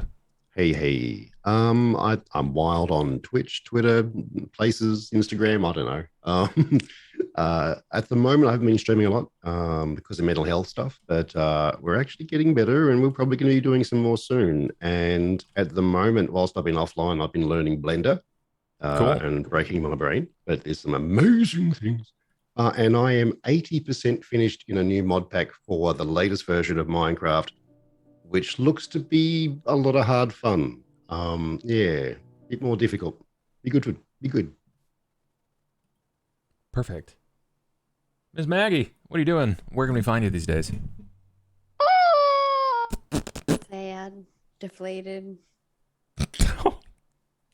Just over here, all alone. I'm sorry. Rebel. Can't just mend Pecker? No. That's like looking at a pile of chicken nuggets and be like, no, we can make this a chicken again. Yeah, we can do it. We have the technology. Let's You go. can't summon a new Pecker? Come on. No. I am MargaretKrohn. I'm on vacation. It's exciting. So yeah, you can find me at MargaretKrohn in all of the places. That's where I'm at. I tell you what I'm up to and what I'm doing. I do a lot of stuff. I have a lot of projects coming up, so definitely stay tuned. And I also make video games for a living. I'm currently making a game called Ashes of Creation. You can find it at Ashes of Creation in all the places. And I can let people know that the advanced version of Witches and Spellcraft is currently in development, and it's getting there. So excited. Lovely. Love it. Ella, welcome back. Hello. Buddy. It's your turn. Tell us about you. What are you doing? Where can we find you? Did you hear what happened? Yeah, I heard in the bathroom. Was it chain lightning? Did she lightning? Yeah. It wasn't just chain lightning. It was mythic chain lightning. Oh, that's good. Is Pecker truly dead? Oh, Peck's super dead. Yeah. Really? Uh-huh. Oh, wow. Okay. Should All be right. Got a like good soup. honorary, like destroy I heard Pecker. the damage, but it was kind of cutting in and out because the wireless. So It was 67. wow. Wait, is Jorpa dead? Yes. Oh yeah. Wait, Jorpa's dead too? Yes. You killed both of them? Is Pevrin dead? Pevrin's not dead. He's minus 1 HP. Yeah, Everyone he's is dead. unconscious and at -1. Yeah. Well, Bleeding. okay. I'm just gonna call Emperor Oz. Emperor like Ozatine. Yeah. No. Unlimited power. We need Unlimited two chaos. magical straight jackets for these guys over here. Yeah, Jorpa was right to fucking distrust you guys. Well, In the Jorfa end. also said that her life was nearing an end, so I mean, she was right. Prophetic. She was yeah. so not wrong. Yeah. Wow. Oh Okay. my god. I Well, You swear. guys anyways. walked into the room and I'm feeling bad. Yeah. Well, I'm Ellohime. You guys can check me out. Twitch.tv/Ellohime. All my social media stuff is there if you want to get, if you want to be an overachiever. I stream a lot of shit. I just went through Half-Life 2. So good. Played a FMV game this morning called Who Muted Uncle Marcus. I'm just kind of all over the place. Do YouTube streams, do anything and everything. We get into a lot of shit, so it's pretty random. Just kind of whatever I want, basically, because it's my stream. Cool. So, yeah, that's about it. All right. Xander, boss, what are you doing these days? Where can we find you? Going on, everyone? XanderDarks. You guys can pretty much hit me up on Twitter, Instagram. Stream occasionally. I should be streaming tomorrow. I'm probably going to be starting a new Elden Ring game since I already beat it 3 times. Probably going to do no summons, no mount run, just so I can kind of stretch out the span of time a little bit more. But yeah. Oh, and no physics flask. I want to see if I can do it without that too. I don't know what most of that is, but that sounds like it's hard mode. I mean, it'd just be like a regular Dark Souls game, just more running. Which is pretty normal for Dark Souls. Do you at least get elevator options? Is that a thing? What do you mean? Well, I mean, like in Dark Souls, you get elevators. Are there not elevators in Elden Ring? Oh, there is, but I mean, I'm just like saying like no mount. Like I'm not going to use my horse. Oh, gotcha. Okay, all right. That sounds super challenging, though. Well, I mean, I'm glad that you're putting yourself to the test. Way to test your own mettle. That leaves me, guys. I'm here.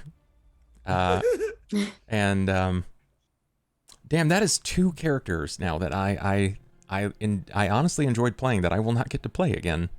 Well, I mean, that's not entirely true, I guess. I guess there is the afterlife. Look, we got fire, we got lightning. What's next? Water. We got 3 more elements to go through. Yeah, in we the whole still got town. more. Who's your other favorite person that you like I mean, playing? technically, we don't have to help the town if the whole town is dead. Yeah. Right. Fair. So If there's no survivors, there's no witnesses. yeah, there's and then we could just take this stuff to the university and whatever. We need to keep Kendra alive. Yeah, for That one's a pretty ride. important. That one's pretty important. Yo, Maggie, you could just like keep really her seal the deal Far away from and me. just eat Jorfa, and that way they'll never know. Just like, yeah, she just fucking fled. Don't know what that's about. She just left town. Eat her? Yeah, I mean, fulfill the prophecy, right? What? She's child-sized, but not a child. Truth in that. Oh my god. Well, that's me, guys. I'm gonna cut on out of here so I can give my players an opportunity to rove off into the wild. Most of them have jobs and things like that tomorrow, and for those that don't, they still have to sleep and see to their families. So, thank you guys for paying attention tonight, popping in stream. I love your faces. Do what you guys do. Stay safe, stay nerdy. Check out the Discord, discord.gg/bub, and we'll see you guys there. Goodbye. Goodbye.